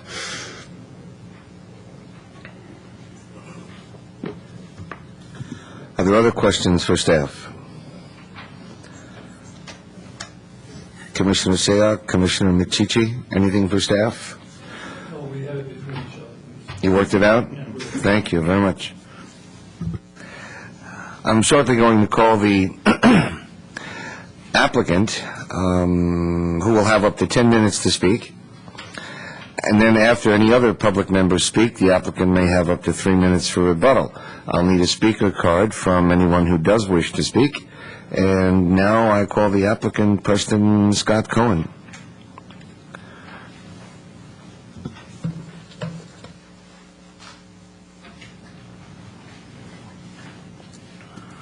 Thank you. Do I have to hold this? Is that required? No, this. Okay.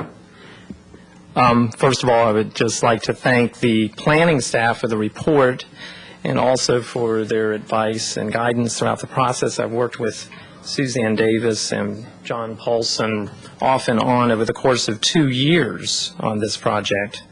And the design before you that you're seeing is one for the first time we've shown you, but showing you, but in fact it's following 3 other designs. The project, you've already heard, began in 2006. It began with a different architect, and I'd like to commend the clients, my clients, Colette and Stuart Fahmy, for their patience in working through a difficult process. I think most of the problems stemming from the difficulties the challenges that the site poses. I think that the report is good. I'd just like to present to you in my own words some of the ideas, the main points, and try to learn more about where we can go from here. The primary idea from the beginning was to integrate it with the landscape to meet that spirit of the hillside guidelines and standards. That is mainly by using natural materials, natural tones, and by stepping the house down the hill.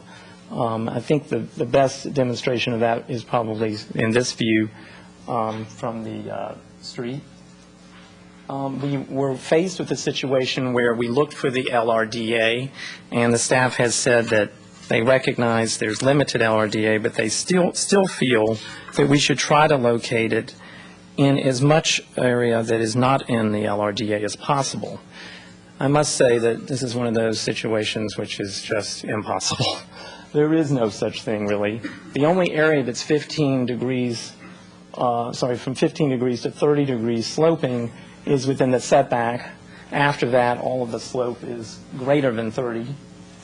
And as far as the trees are concerned, they populate primarily the center of the site. This is a very unfortunate situation. If we were, of course, to locate the house at the bottom of the site, which would be on the far left end of this slide, all of the driveways that would lead us to it would destroy the trees. There is potentially the idea of having an extremely slender house on the top edge in that slide, but this is really not a viable plan for many reasons. We identified the trees that our arborist said were in good health. These are those trees. They happen to be even, of the trees, the most centrally located, all but one on the upper right, as you can see. From this diagram and studying the effects of how we would grade a driveway, how the house would be placed in relation to the neighbors, we determined early on that the best option was to not have a house that would span across the site, because if you look at the tree protection zones, the TPZs on all of these. If you move away from the mic, you'll just need to take it with you. Oh, okay. It does detach. Okay.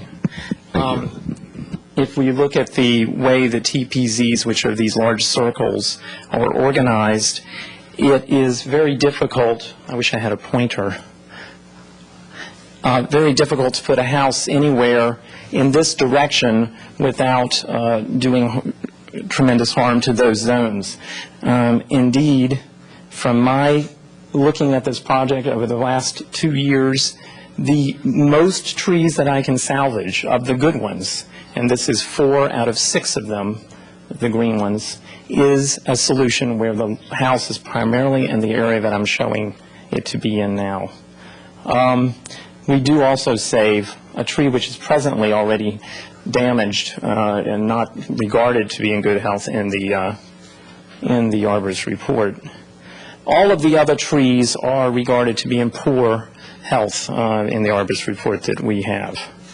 The landscape that we propose is populated by many different kinds of green material that are meant to be compatible with the guidelines.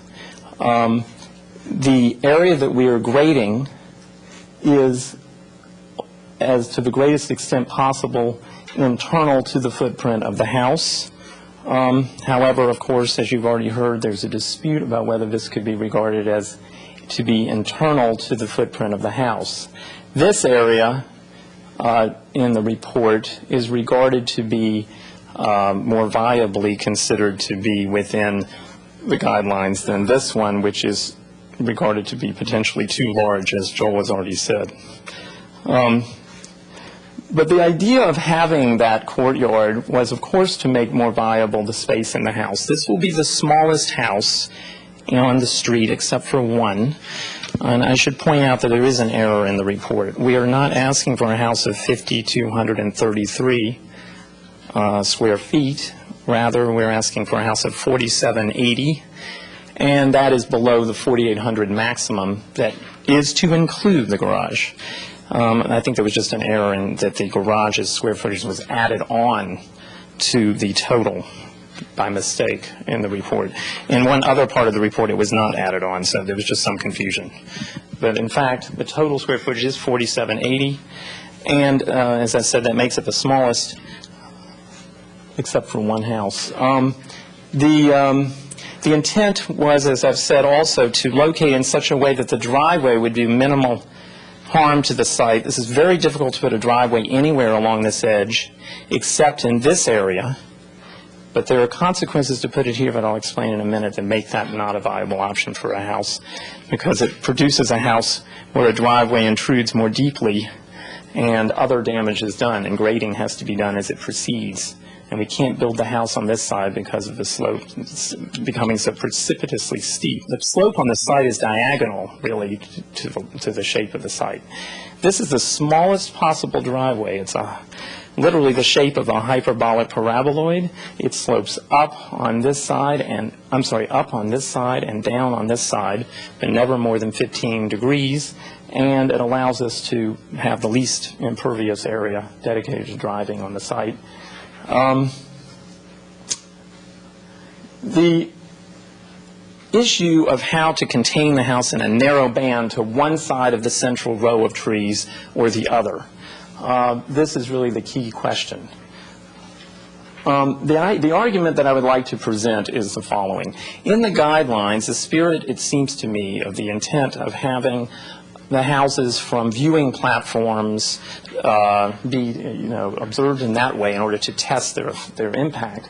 It seems to me has to do with the idea that you don't want to eradicate very much green area on the hills in general, and that this is a measure of how much erasure of green material one has done, this idea of being seen from the viewing platforms. So I understand that. But it seems to me that it would be wise if the measure was a matter of area, not just height. So if a house is very wide, very sprawled across the site, though meeting the height, it should not be seen to be better than a house that is very narrow but somewhat taller. The total area of area of removed green material seems more important. So the case I'm trying to make is that by making the house narrower, the way we have so that we can keep these trees, produces a situation in which we wanted to adhere to the 35-foot height that houses that are not in the viewing platform area are required to adhere to, rather than giving you a house that adheres with 28, but that spreads across the site and kills more trees. And I'm hoping that you will potentially concur with me that if the exception were made whereby the total area of damage is similar, or even better, and if we can save more trees, it might be an exception worth making. I want to point to the effects on the site. We were faced with a difficult situation in which a very large house is looming over our site on the left. This is the largest site in the area, largest house in the area. And it's approximately, I believe it's 10,000 square feet. So it's more than twice the size that ours would be. This is the elevation of our house, and we kept it below the main floor at all times so that there would be no problems of obstructing the views from that house. The goal on that side of the house, let me proceed just to show you here again from the deck of the neighboring house how our house would be below it. This is a view of the neighboring house, which has many of those large retention walls. In assessing views around the site, we looked for the best options in angling those pieces while saving angling the wings while saving the trees in the center. Excuse me. Yes. I think that was your 10 minutes. Okay. What do you have remaining that you want to tell us? I would Can you just say- estimate the time? Let me just, 1 minute. The only thing I'll say is that the house slopes with the hill and never is more than the 25 feet high limit of those houses that don't have to be, that are not limited by the viewing platform. And let's see if there's anything else. I think that's it. There are a few other things. It's okay.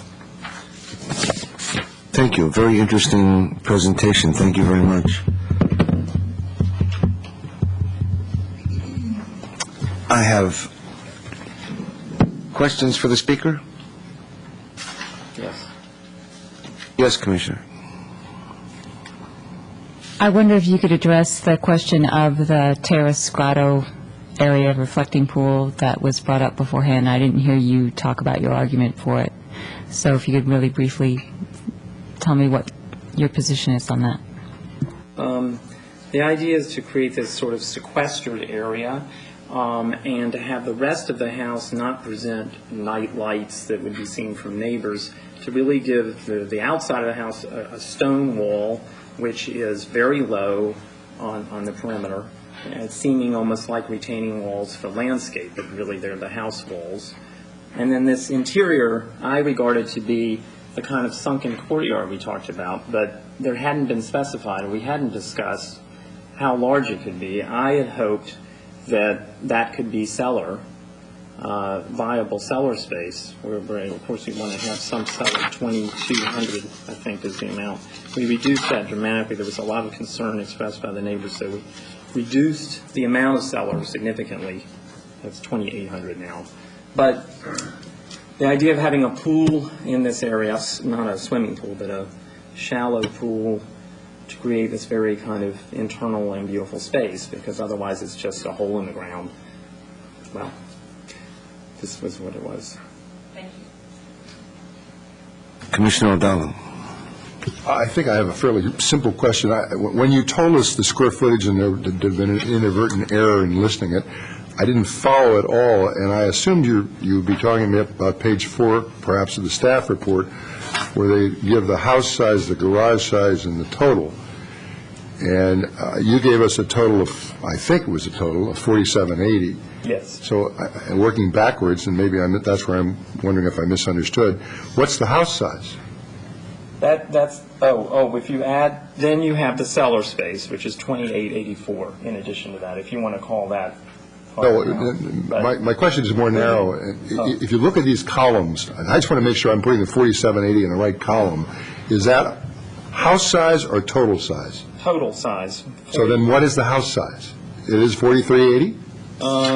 Without the garage? Yes. You would have to subtract the garage amount. But if the garage is 853, and I'm subtracting that from 4780, I don't get 4380. That may not be right, the garage amount. I don't know where he got that number. I'm looking for it now here, I'm sorry. I don't remember the exact amount of the garage, but I do know that the whole house is 4780, including the garage. Well, if the house is 4380 and I subtract 4380 from 4780, that would arguably give me the garage. Is that correct? That may be correct. Unfortunately, I don't have the number for the garage. Well, let me do my, get 400. I'll get that. Commissioner O'Donnell, our staff may be able to help. Okay, thank you. The numbers that are presented in the project description on page 2 talk about the 4380, which is the portion of house that counts as FAR, and what that takes into account. When you look at the table that he was referring to at the 5233, we just took the raw numbers for both those elements and added them together. Here's the total. How big is the garage? Can you enlighten me on that? Well, look at the cover. It does have all the numbers in the upper right. Indeed, the garage is 853, but the total, including it, is 4780. Well, if Gross it's area total. So what's the problem? I'm sorry. And what that takes into account is the area he's permitted to have 400 square feet for garage over the 400 that he's permitted for the house. So that's where he gets his 4780 for FAR purposes. Is the house, under the calculation staff is using 4,380 square feet? Yes or no would help. Yes. Okay, and is the garage 853 square feet? Yes. Well, then I don't get a total of 4,780. The house is not 43. God, let me just ask one person at a time if I could.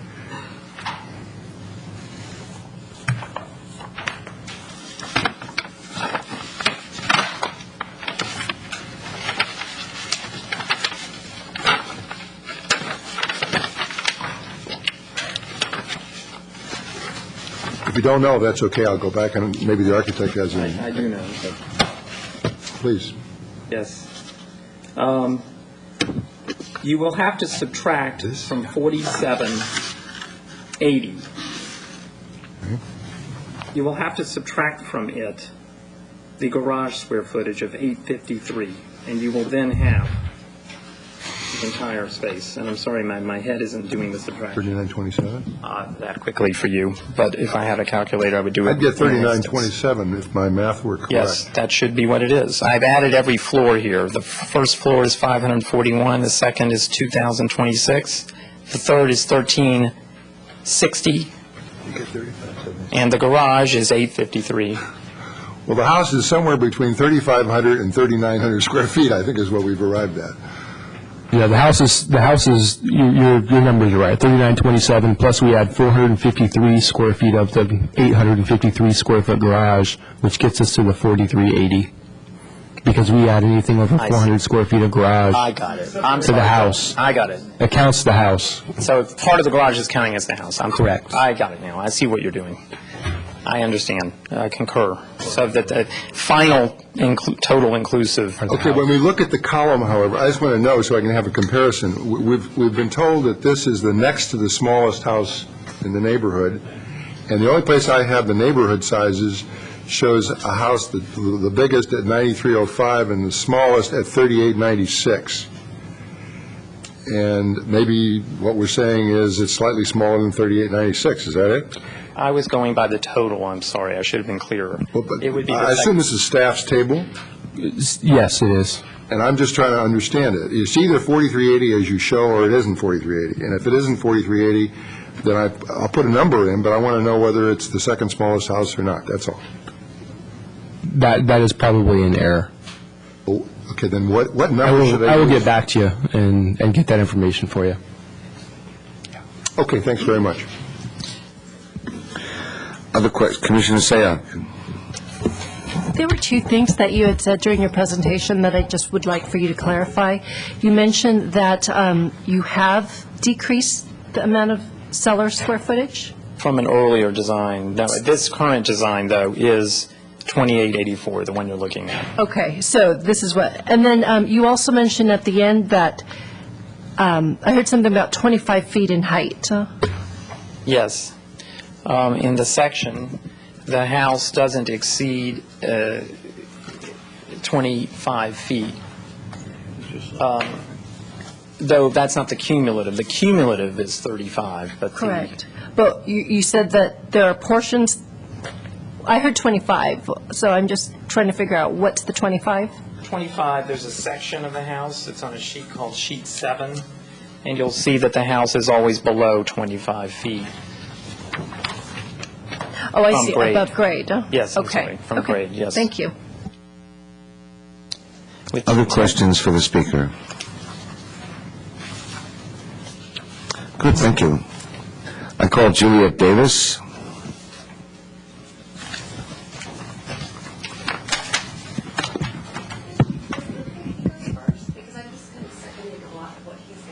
Who is he? Who is he? Jerry Glembaki. I call Jerry Glembaki. Thank you, Mr. Chair. I think Mr. Cohen did a good job at describing how difficult this lot is. It's mostly greater than 30-degree slopes, almost the entire lot. And when I looked at staff's report on page 3, square footage is stated at 8117 square feet, and that is, of course, counting the cellar. And what occurs to me is that this is a lot of square feet to be putting in such a difficult lot. And the word shoehorn comes to my mind. I'm concerned that it's going to result in excessive tree removal. I believe 12 oak trees are slated to be removed per the plans. I'm very concerned about the height. The height exceeds what's allowed in the hillside standards and guidelines. As Mr. Cohen pointed out, this is a lot that's visible from Salina and Los Gatos Almaden. I went out there myself and was able to take a picture of the lot. And the guidelines stipulate that the maximum height from lowest to highest point shouldn't exceed 28 feet. And the plans are calling for 35 feet today. So it violates the standards. The shape of the house is a long V shape, and I live next door to the house, and I will have 104 feet of wall right at the setback from my house, and I'm very concerned about that. So I'm worried about the privacy issues and just the visible mass, both from my house and also from down below. And then the last item that I had is I feel that the architecture is not appropriate for the neighborhood. It's not representative of what we have in the neighborhood or in the hillside. It's beautiful architecture, probably belongs in an urban setting, but it doesn't match the rest of the homes in the neighborhood. So I respect Mr. and Mrs. Fahmy's right to build, but I'd like to urge the commission to ensure that the hillside standards are strictly met with this design. Thank you. I have a question, sir. When you said you look out your window and you see 104 feet of wall, can you elaborate on that? What do you mean? Yes, it was in the drawings that Mr. Cohen showed. The southwest part, which is the other side of what you have here in this image, if you look at the house, it's right up on the setback. So it's 20 feet away from my fence, and that length runs 104 feet of house, and that goes down the hill. Is it in compliance with the setback requirement? It's in compliance with the setback, but I'm just Still awfully close. commenting with regard to the mass and what I would see from my home. The length of the wall he's facing. Thank you. Other questions for the speaker? Commissioner Telesfori. Right, I just wanted to clarify, and your home is above this home or below it? Above. Thank you. Commissioner O'Donnell. I was out there this morning, and I want to make sure I'm thinking of the right house. If I faced this lot, Yes. there's one house above it. That's your house? Yeah, the one on the left. And how many square feet is your house? I believe it's the 9,200 that you Okay. saw in that table. Yeah, it looked very big. I was just curious. And we purchased the house. Other questions? Thank you. Juliet Davis. Thank you very much. I just want to second everything that Jerry said, of course. But also, we absolutely respect the family's right to build. Our biggest concern, we just want to make sure that they're adhering to the Hillside guidelines. We bought our house before the Hillside guidelines were put into place. Secondly, I would say, as far as what Jerry said, my biggest personal concerns are the height and the excessive removal of the oak trees. Like Jerry said, I think it's 12 out of the 18 are going to be removed with this design. I know there was talk of some being in poor condition. We think they all look beautiful. We can't tell what's in poor condition or not. We think they all look beautiful, and they give all of us quite a bit of privacy. And I would say my last biggest concern is just looking at the architectural style. I think it's beautiful, like Jerry said, for an urban setting or maybe the Hollywood Hills, but I don't feel that it fits in with Los Gatos and in particular our neighborhood. So thank you very much. Are there any questions for the speaker? Thank you. Anthony Larman. Did I say that right? You certainly did. Larman. Larman. Chairman, Commissioners, I represent the Alta Vista Homeowners Association, who's had the opportunity to review the plans and meet with both neighbors, the Kumbakis and the Goldsteins on the opposite side of this property. And we wrote you that letter that you had reviewed, but I thought I'd just come along to make sure that I could answer any questions on it and clarify a few points. So first I'll start with the clarification. The first point is that we admit, as everybody has done, that is an extremely difficult site to build on, and obviously it's unique in that respect. The other thing is that it was sold, it is a buildable lot, so they have a right to actually develop on it. The proposed building is, according to our knowledge, within the guidelines that's been proposed, and it's within the average square footage for the community. So we did not find it to be exceptionally large when compared to other units within the community. It is about average. The architectural design is contemporary, and the styling for the community is very traditional, but we do have a range from very traditional to quite contemporary, and obviously architectural design tends to be sometimes a little subjective, and we did not find an objection with the actual architectural design, providing it complies with the hillside development and finishes and other attributes of the building are in compliance. The site has a number of trees, and that's been outlined already. Most of them tend to be in the central part of the site, which makes the actual location of a building challenging. We did look at the site physically and walk around the trees, and I believe the Arbor report states that some of the trees are not in a healthy condition. Our request is that those that are, we would like to see as much of them as feasible possible to remain within the constraints of the design. And I believe that may be within the spirit of the design, but we would just like to make sure that that is noted. The structure is actually is approximately 34 feet from the curb, and from our analysis and review of the design, that it's really trying to minimize the impact to the front elevation. It's visually low impact on the front, on the curb, you could say, and I think some basis has gone to draw that. I'll just summarize quickly. We did have, in our interview with the neighbors, they did have two main, they've outlined some already, objections that are concerns, I should say. One was of the height, which is in discussion, and the other is that the building be in compliance with the hillside development and guidelines Thank you. and standards. Let me see if there are any questions. Any questions for the speaker? Well, thank you very much, sir.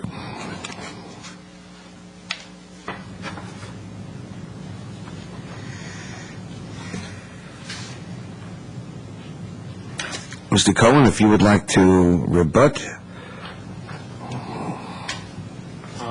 I'll just try to address 2 points that I think I tried to, but I'll do again a little bit further. One would be that I think it's already been mentioned that it from the street is very low, and I think quite compatible with, therefore, the spirit in terms of the guidelines and because of the stone material as well. The other point I just want to emphasize is the view from the other houses, or the relationship to the other houses.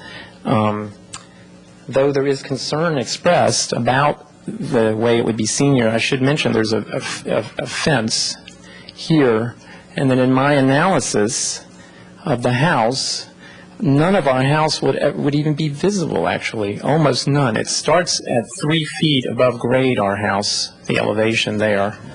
And by the time it gets down here, it is so low in relation to the large retaining walls of the neighbor that I dare say the house is really not an obstruction from that house's point of view. We've tried to protect our own house in a way from the looming presence of it by having our house face away from it, and also that mutually ensures privacy. As far as the style issue, I think it's been mentioned there is some diversity in the neighborhood. I think there's a curious inversion, I must say. I think since most of the neighborhood was built before the guidelines, or a large part of it, the style is incompatible with the spirit of the guidelines, actually, of most of the houses. For example, both of our neighboring houses they have X's drawn through them when you look at the guidelines. They aren't compatible, really, with the spirit.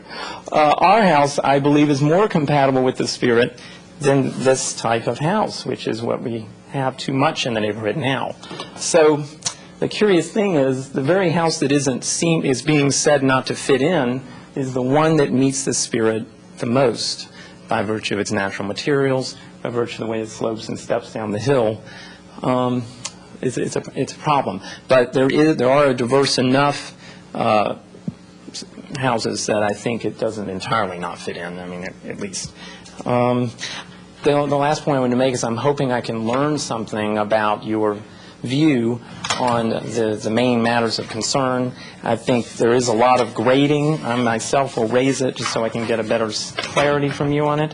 I've been sort of told that somehow it's way too much, but I'm also aware that 2,000 cubic yards of cut is not completely unremarkable for super steep sites like this. I know more than that at 2,800, but there are other houses that have been approved that are even much greater than that. So I wanted your view on that. We did try to keep it in the footprint, all of the grading. The other two issues would be on the matter of the adherence. By making our house narrower, it is somewhat taller, but our height still is is at the recommended height for those houses not visible from a viewing platform. And given the proportionality in relation to its neighbors, it really is very low in relation to its neighbors. Thank you very much. I'll see if there's questions for the speaker. It would be out of proportion if it was low. Commissioner Matici. Yeah. One thing I'm having difficult to understand, let me get your view on it. When I check the building height standards on the hillside, it says that building is extending above a ridge line are visible. Commissioner Miccici? Yes. No, none of that got recorded, and it might be important. I always figured I spoke loud enough. You don't. You assured me you remembered the intent of the seller policy, and I just did that. Could you start that comment again, please? If I go to the hillside guidelines, it tells me that the, except for buildings that extend over the ridge line, which I believe this does, okay, so that, is that true, Joe? No, not that I know of. This is not one of the two recognized ridge lines. Yes. I think you guys had a similar discussion on another home recently in the same vein. The ridge line is the highest point. In this case, it would be up on Santa Rosa, even if you were considering it a So ridge. it's considered This below? is lower than Oh, okay, I'm one sorry. of the standard ridges. I don't have a problem. But I understand that interpretation. Commissioner Telesfori. Yes, can you review with us the materials that you'll be yes. using on the house? Well, there are three primary materials. One is the stone, and the other would be wood. I don't know which wood yet, but something very compatible with this area when wood is used. And the roof right now is metal, dark metal, because well, the color is still could be negotiated relative to the question of heat gain issues. It could be changed to tile, though, if that was absolutely something that we thought we should do. We're ready to sort of work with the question of materials to make it as compatible as possible. I think your house, I love the presentation and the materials. It's easy to see what you're doing. I appreciate it. And I love seeing the evolution of your project. And I like where you're going with it almost falls down the hillside. That's what I'm seeing here. But in falling down the hillside, I do have a question. I understand that it almost appears like the wing outs that you have are at 3 levels. And what I'm wondering about has to do with the effects of the wind and the flow. And would that in some way create, because that's facing north, right? I'm just curious about it creating any kind of a whirlpool effect inside those wing outs. And is there something that could be done about that? At least 3 of you. So have you considered that? I hadn't actually looked at it specifically from that point of view, but we could ask someone to look at that and see what it's doing. We've modeled this three-dimensionally in a computer program. We may be able to introduce the parameter of wind into the modeling. It's something that is done today quite a lot. Okay. So that's a very interesting point. Yeah. That's all my questions now. Commissioner Sayoc. I'm still kind of fuzzy on the height, so if you could go to one of your elevations that could help me walk through this. And so basically what I'm going to do is I'm going to read from the staff report and have you show me exactly what I'm looking at, okay? Okay. The proposed house is approximately 35 feet at the highest point. That would be from here down to here, where it's meeting grade at the lowest point and the rooftop. Okay, the lowest point, basically the 4th level. I'm sorry, it's just, where it would meet the grade, where the house would meet the grade. Okay, so basically 35 feet from... From there up to here. Okay, This is 35 right here. Now, you had also mentioned that at some point you did not exceed 25 feet. Yes, this is 25 feet. So that's always above grade. Yes, that's always above grade. But that does not take into consideration the gradient from your top to your bottom. No, it's just whatever, it's always measuring from grade. The house never exceeds from grade 25 feet. Okay. Okay. Meaning Thank you. At all times, it's never, the only controversial definitely problematic situation is in this V-shaped space where it digs deep and there are walls taller than that in that area. that area is different, because we saw it as a suppressed courtyard, giving light, letting light into the cellar areas. And that, I understand, is going to be an ongoing question that I kind of Right. wanted to have your view on. But moving aside, because I do have an issue with that, but inside that courtyard, Yeah. what is the wall height? The wall height at its greatest in the courtyard, in the corner of the courtyard, I believe around 30 feet or so. About 30 feet, okay. Maybe a little more. I don't remember right now, but it's definitely over. That's the one place where it is over the 25. I thought of that area literally as being inside the house. You can see here as if it was an excavated cellar. Imagine here the house is always less than 25 feet. It's sloping with the hill, and the roof is sloping with the hill. And then we cut away that ground. It's as if I've taken the roof off of a cellar. I thought of it in a way as like in a cellar without a roof. But this means that the wall here clearly is taller if you didn't define it that way. I recognize that. Do you see how I was thinking about it? I do, and I actually think it's quite clever, but I don't, at least my interpretation of the cellar policy is it doesn't meet that intent. Yeah. Now, I'm assuming we could do calculations to figure out what your actual floor area ratio would be if it was no longer cellar exempt, and I'm assuming you'll go over Yeah. the allowed FAR. Yeah. If that were the case, then one possibility to help appease the height as well as the FAR is to remove one floor. And is that something that you had considered in your design, how you can basically readjust so that it's 3 stories versus 4? Yeah, I mean, I've thought about a lot of those ideas. The problem, of course, is the garage is holding it up there. I mean, that's the top. There's no way to go any lower. And to get a viable floor plan where you've got living spaces that are grouped in a reasonable way and not just a choppy interior where you have such small floor plates, I tried to keep the floor plate in a reasonable proportion. I think the issue is down here, whether there's some other way, and I think Joel alluded to it, to rethink this. I have to say, though, despite the options to redo it, and I think it's possible to make a smaller hole or whatever and make those spaces less good, it wouldn't change the impact of the house. This is the irony of it. I mean, in actuality, whether or not this is open has no effect on the total impact the house has on the hillside from from any distant view.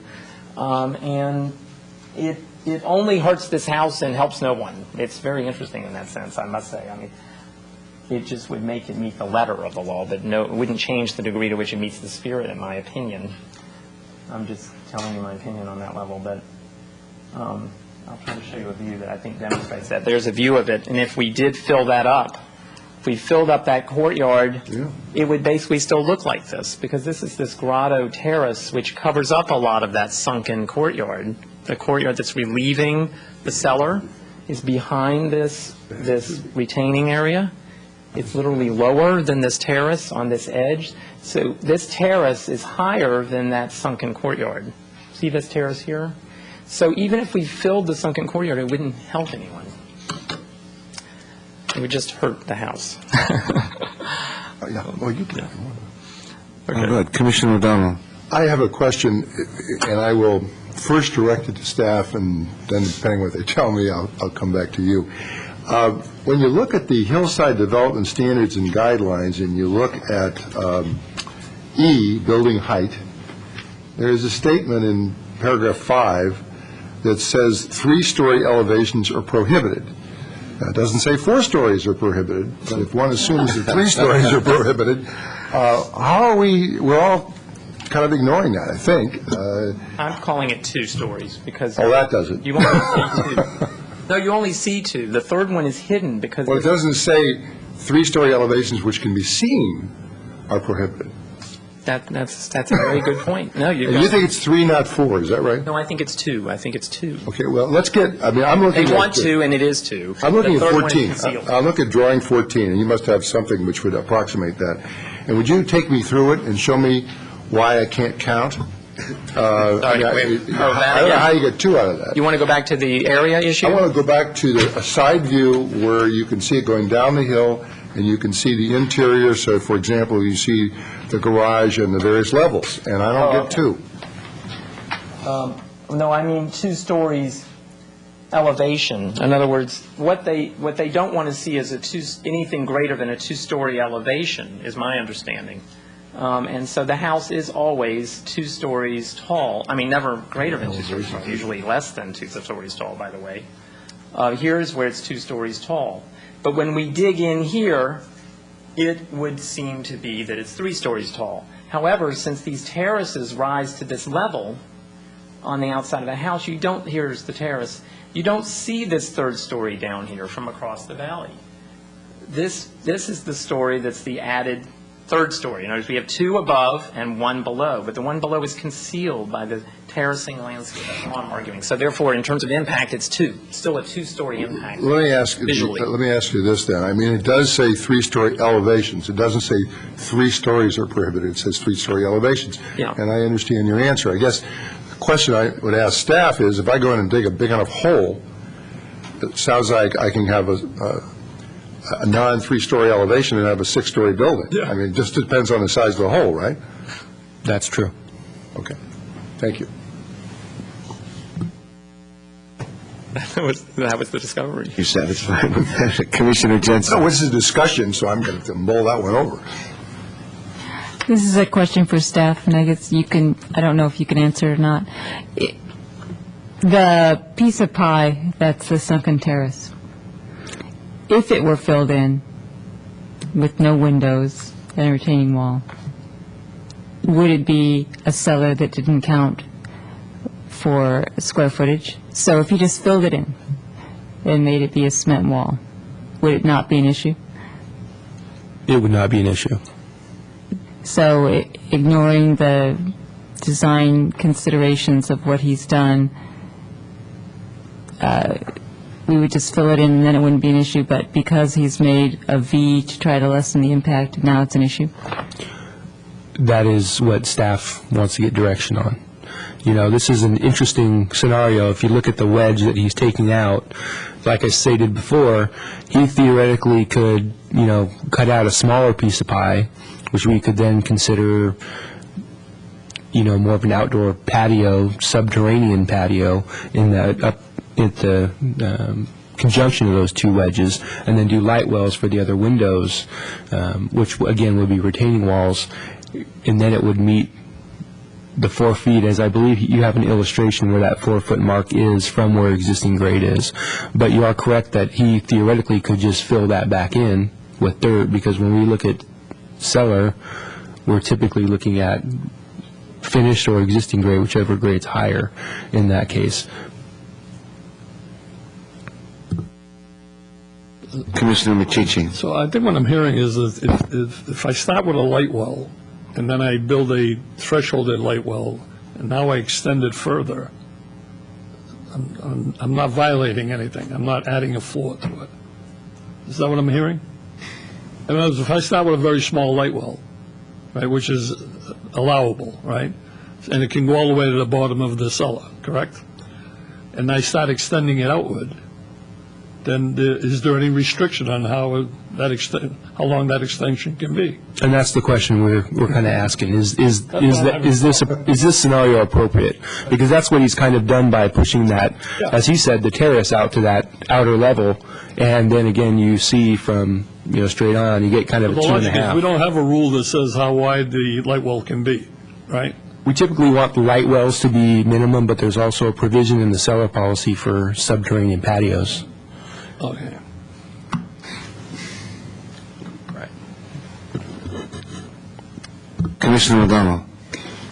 This is sort of directed at my fellow commissioners and staff, because, it really is a very interesting problem. I think you being the speaker, have done a very intelligent I don't want to use the word clever in the wrong way, but very intelligent handling of the problem. And at a certain level, notwithstanding whether it's 2 stories, 3 stories, or 4 stories, the impact on the outside is as if it were 2 stories. And the V of also could be arguably a good standard. The thing I'm a little worried about is the precedent value of what we're doing here. And you're having a problem as staff, that's why you're suggesting. And I guess what I'm wondering, and we're not going to arrive at conclusions tonight, but I'm suggesting that as a commissioner, I think it would be helpful if staff could come help us wrestle with this too, because when we look at 3-story elevations are prohibited, at least I had a tendency to count floors, and I think it's been correctly pointed out that's not necessarily so. But then Commissioner Machici has said, well, what if we do this? It seems to me at some point we so swallow what we were trying to do that we no longer understand what our guidelines are. And lawyers say that hard facts make bad law, and I'm beginning to think as a commissioner bad lots make bad decisions. And we have a problem in that we didn't buy the lot. The lot is there, and somebody bought it realizing all of its difficulty.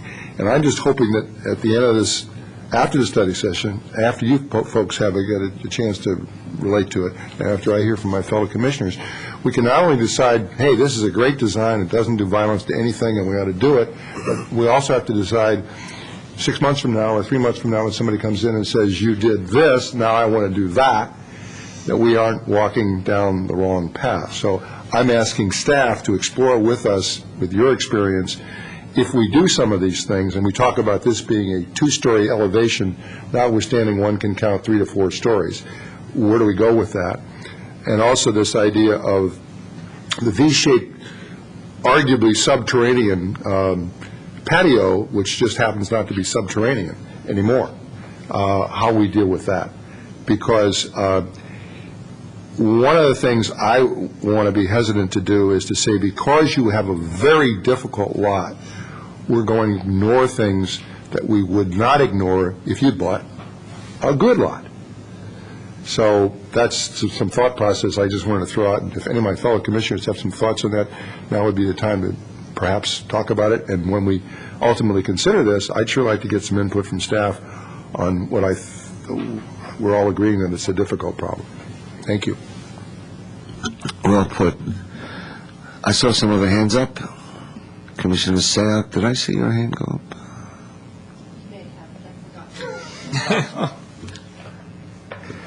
Commissioner Telesforian. Yeah, I have another question for you. I'm looking at this, and in reading some of the letters from neighbors, they're concerned about the contemporary design of this building. I like contemporary design. I like all designs if they're done well. So, but my question for you is the articulation of your windows, and I see that there are no overhangs. Is what I'm seeing here in front of me? I know these are just lines on paper, but am I seeing that? Because that would give it would make people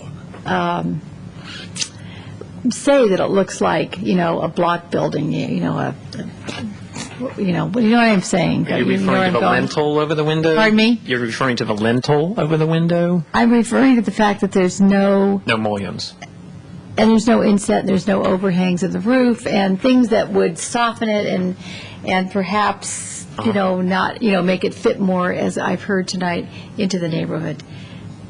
I don't want to ruin your design, but I'm just curious about that. How do we, because we have to think about you building as well as the neighborhood and the neighbors. And neighborhood characteristic is something of a finding we have to make. Yeah. No, I could see that it would evolve to some extent. I mean, clearly you have recognized that there is a contemporary impulse in it, but I think one of the differences with this kind of contemporary style is that it wants to be with the land. It's not about contemporaneity, which is machinic or bombastic or, let's say sculptural. It's pretty conventional building for me. One of the references that I wanted to make was something like imagine an estate, imagine a wall that is sort of defining either a garden or an estate. And this is really a subdued form. It's not a full-blown house, a big, house that's saying, here I am. It's not the McMansion that there are so many of around. But the question of the overhang, I think, could be looked at.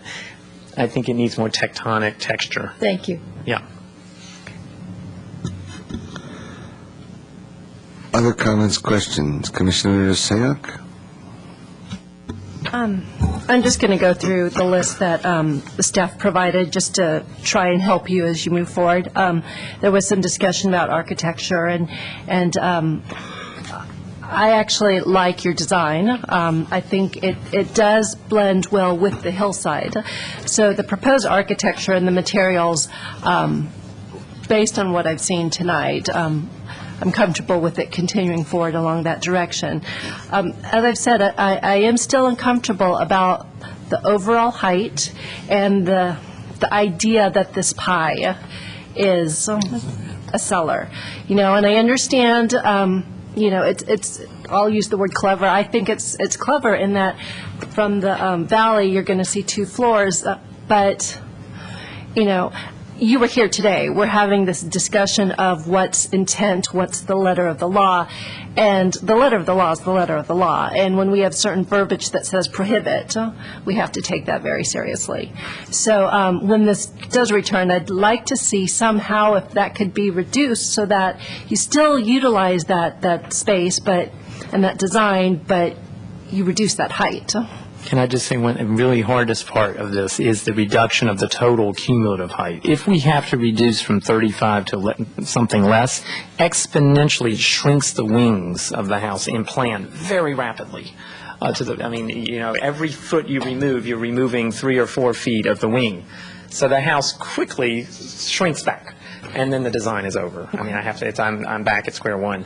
That's the harder one to address. If I could have if the staff or you all thought, as I do, that this issue of having a house that's narrower but as tall as houses that are not visible from viewing platforms, which is what this is, as opposed to long but meeting the letter of the law of the height, I'd like to have that, obviously. Otherwise, I really would have to do a whole different design. It would stretch across the site and destroy more trees.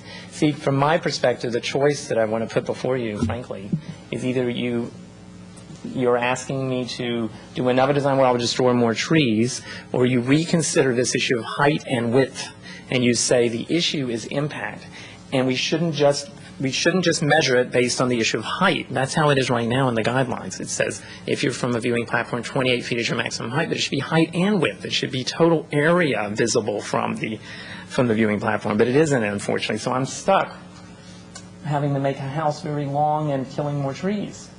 I don't want to do that. Here it is. Here's the diagram I wanted to, once again, just to make that argument. So here I meet the restriction, but I stretch across, kill more trees. Here I'm meeting the non-viewing platform limit of 35 feet, and my house is narrower. If I can't have that, I can't have the wing idea, and I'll have to do a big house that cuts across and kills more trees. Simple as that.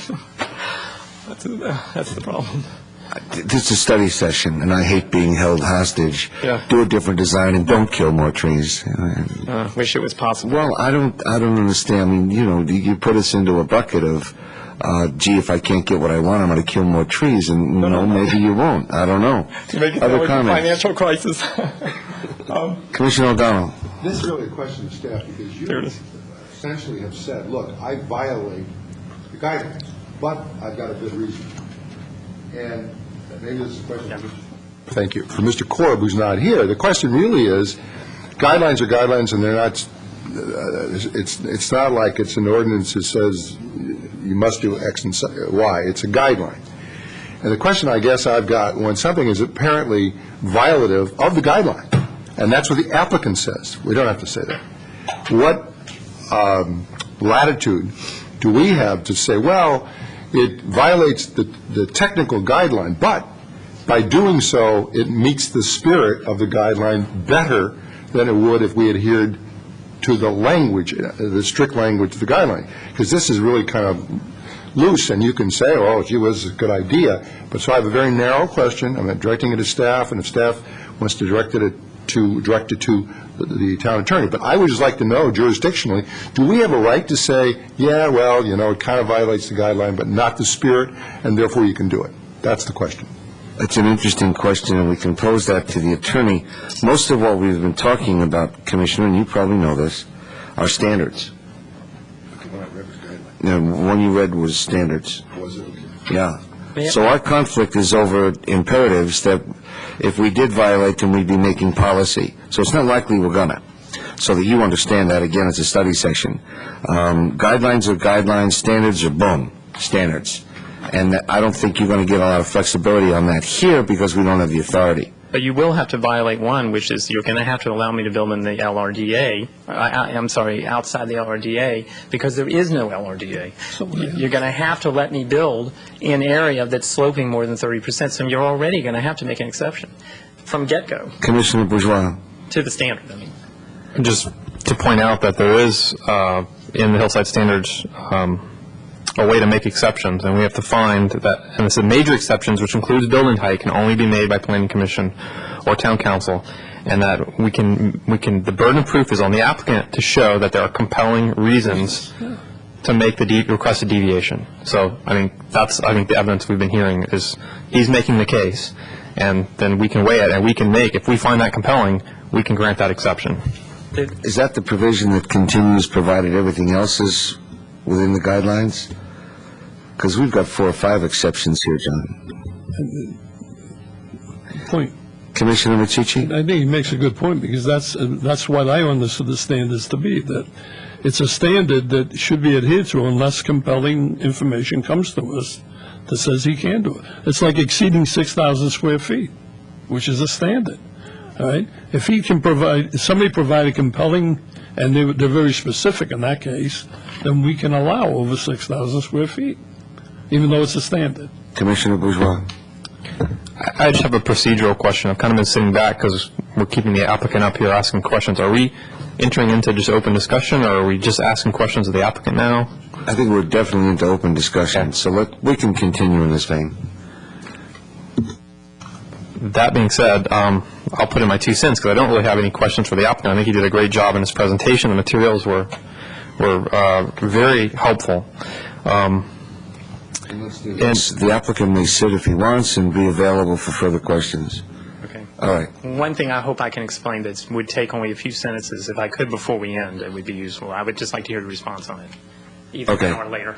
All right. Commissioner Bourgeois.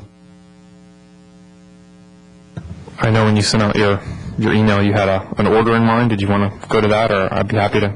Okay. This is an extraordinarily difficult lot, and I think this is when the most creative ideas happen, is when we have the most constraints. And I think this is exactly the sort of thinking and design we want to see on extraordinarily difficult lots. Mm-hmm. I applaud the efforts.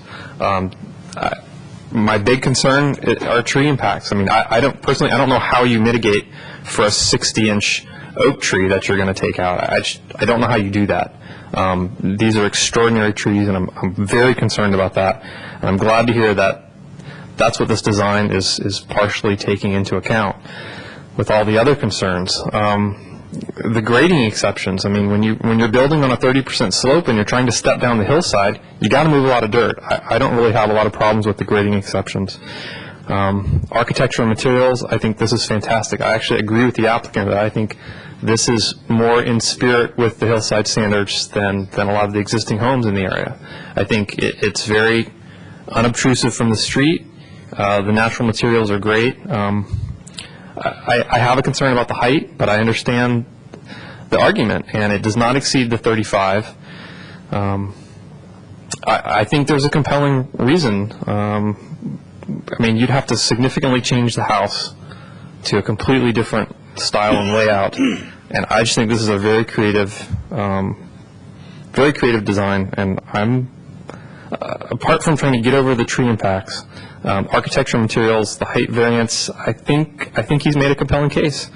I'm I'm very pleased with the direction this project has taken over the last design we've seen.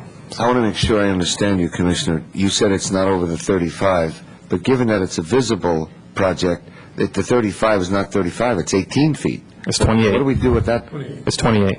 Staff report says 18. Additionally, the maximum height allowed by the guidelines when a home is visible is 18 feet.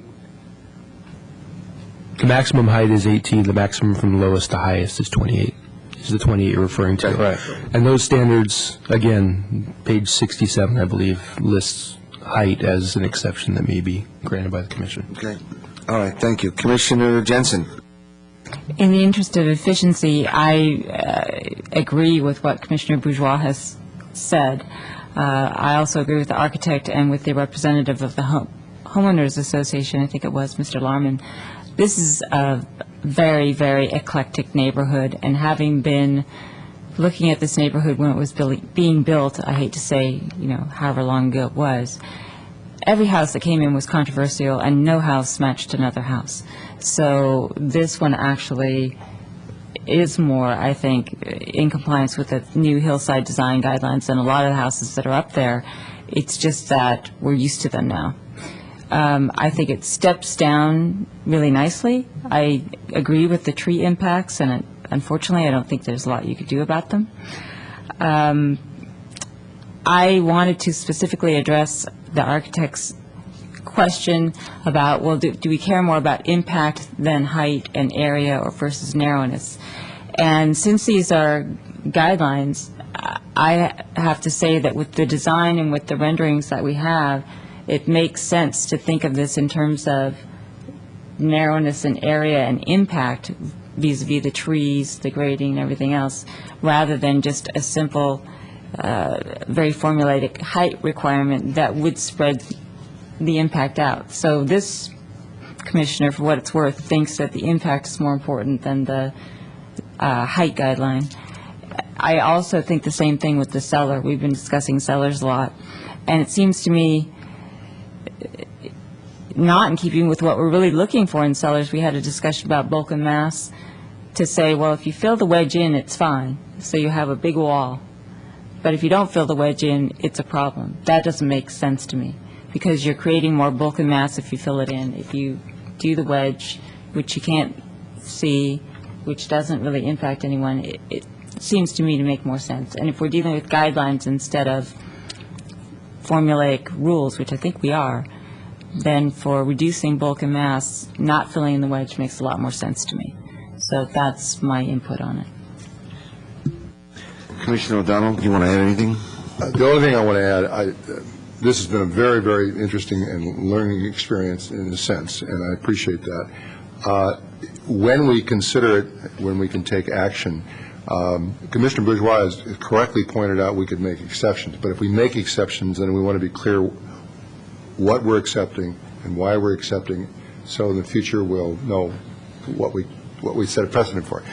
And I will also want to know, and I think Commissioner Jensen has correctly said about the cellar. On the other hand, I want to be very careful. One of the things I think we can say is you're excavating too much. I'm not saying that here. I'm just saying you can.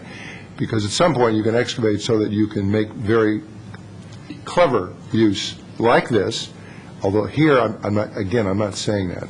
So all I want to say is when it comes back, we're hearing that we may be willing to make exceptions, and I would certainly appreciate staff in the staff report in that event saying some words about what we ought to, and I realize it's there, but saying more about what we ought to do from a precedential value on finding exceptions. Because I've been doing this, I guess, now 5 years, I think, something like that. And I don't remember making very many exceptions, and I don't remember one case where we went over 6,000. Commissioner Michichi says we had one. But in other words, not very often, and there's nothing wrong with that. It's just that I would like to have as much help as we can if we're going to do it. That's all. Commissioner Michichi. I'm not going to repeat what Commissioner Bourgeois was stated or the others, because I agree with all that. The one thing that really came out to me in this one is that he showed a view meeting the guidelines, and then he showed me a view taking an exception. and clearly taking the exception was the better view to me, and less of an impact. So if more of those could be provided in making it related to the exceptions, I would like to see them. So, but that drawing was exceptional, I thought.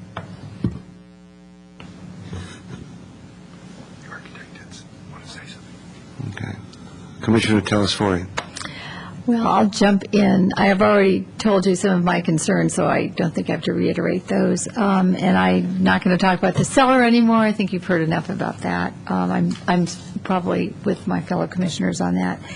I am looking at the living room, and I realize that's one of your highest points here at the front. I don't know if it would help to somehow look at reducing the height of that at all. If that's going to alter the design too much, I don't know, but it is a two-story, it appears to be a two-story elevation, just that one room.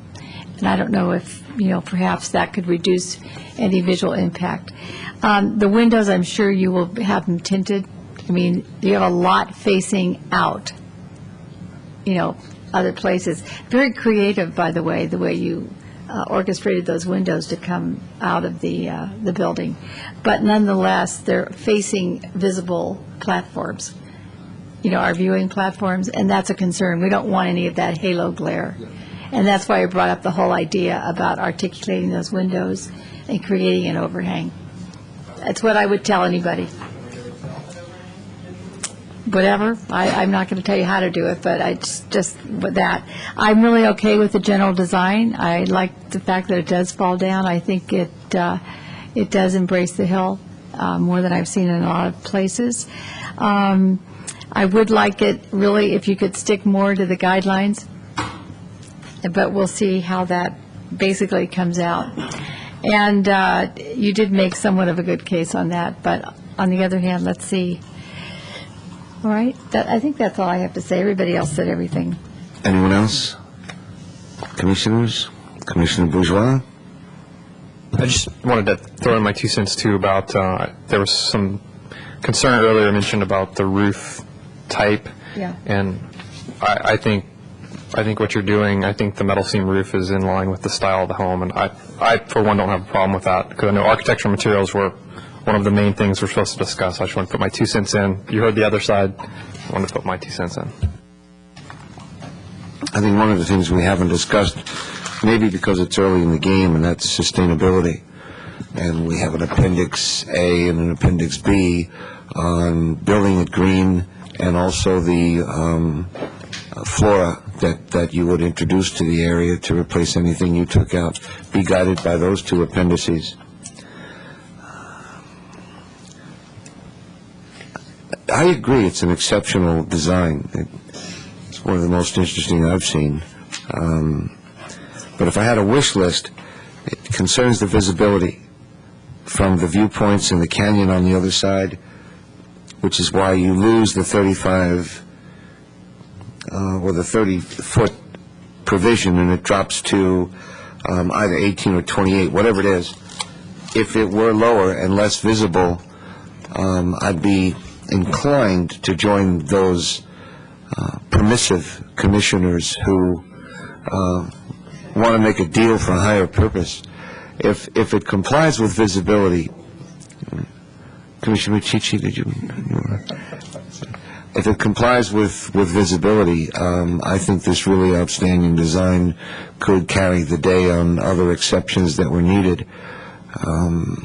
And then hope it doesn't bite us in the future, because that's what I'm always afraid of. It's a lot of dirt coming out, and that's a concern, to be running up and down that road, because you're not going to put that elsewhere in the project. That's got to be hauled off. Anything else, commissioners? Does the applicant want to make the final statement he said he wanted to make? Just one point I wanted to make, which regards the question of keeping the trees and still meeting the rules. I've kept 3 of these these 5 good trees. I've kept these 2 and that one. But if I ran a house in this direction and met your rules, I could only keep 2. There is no viable house that can squeeze between this tree, these areas. No house. The house I did, I removed these 2 of the healthy trees. but I get 1, 2, 3. Any house you go across, you have to let me go down to 2 out of the 5 as opposed to 3 out of the 5. Now, as far as meeting the length, the height, that would help you. I would get the impact. The house, if it was running this way, could conceive, or actually would have to run this way, parallel with these. It would conceivably go back to the viewing platform height restriction. But as I said, it would remove more trees. And there is no way to keep this design that I have now, just be aware, if we have to meet the 28 feet. There is no way. The wings will have to just, it's like the Wicked Witch of the East, they will shrink back. The minute you try to reduce the depth of the plan, the wings are gone. So I have to redesign it, and I'd have to kill 3 out of the 5. That would be, it's like a Sophie's Choice problem. Tell me the house is beautiful, but don't tell me that you got to kill a bunch of trees if you can't get what you want, because that doesn't work for me. What works for me is you're going to need to persuade us that house is beautiful and then get the exceptions. I'm just saying I can't fit it in these little gaps. No, I could. I'll put a corridor in there between 2 tents. I don't know. A 5-foot wide house? Just don't tell me that you got to kill trees if you don't get what you want. It's not persuasive. Showing you why it works that way. I can do diagrams to show it, but I'm just trying to shortcut. What's persuasive is the design is excellent, and yeah, I don't know what to tell you. I don't want to see your toes wrapped up under the house. That's a good graphic example, but guess what we can say is see what you can do.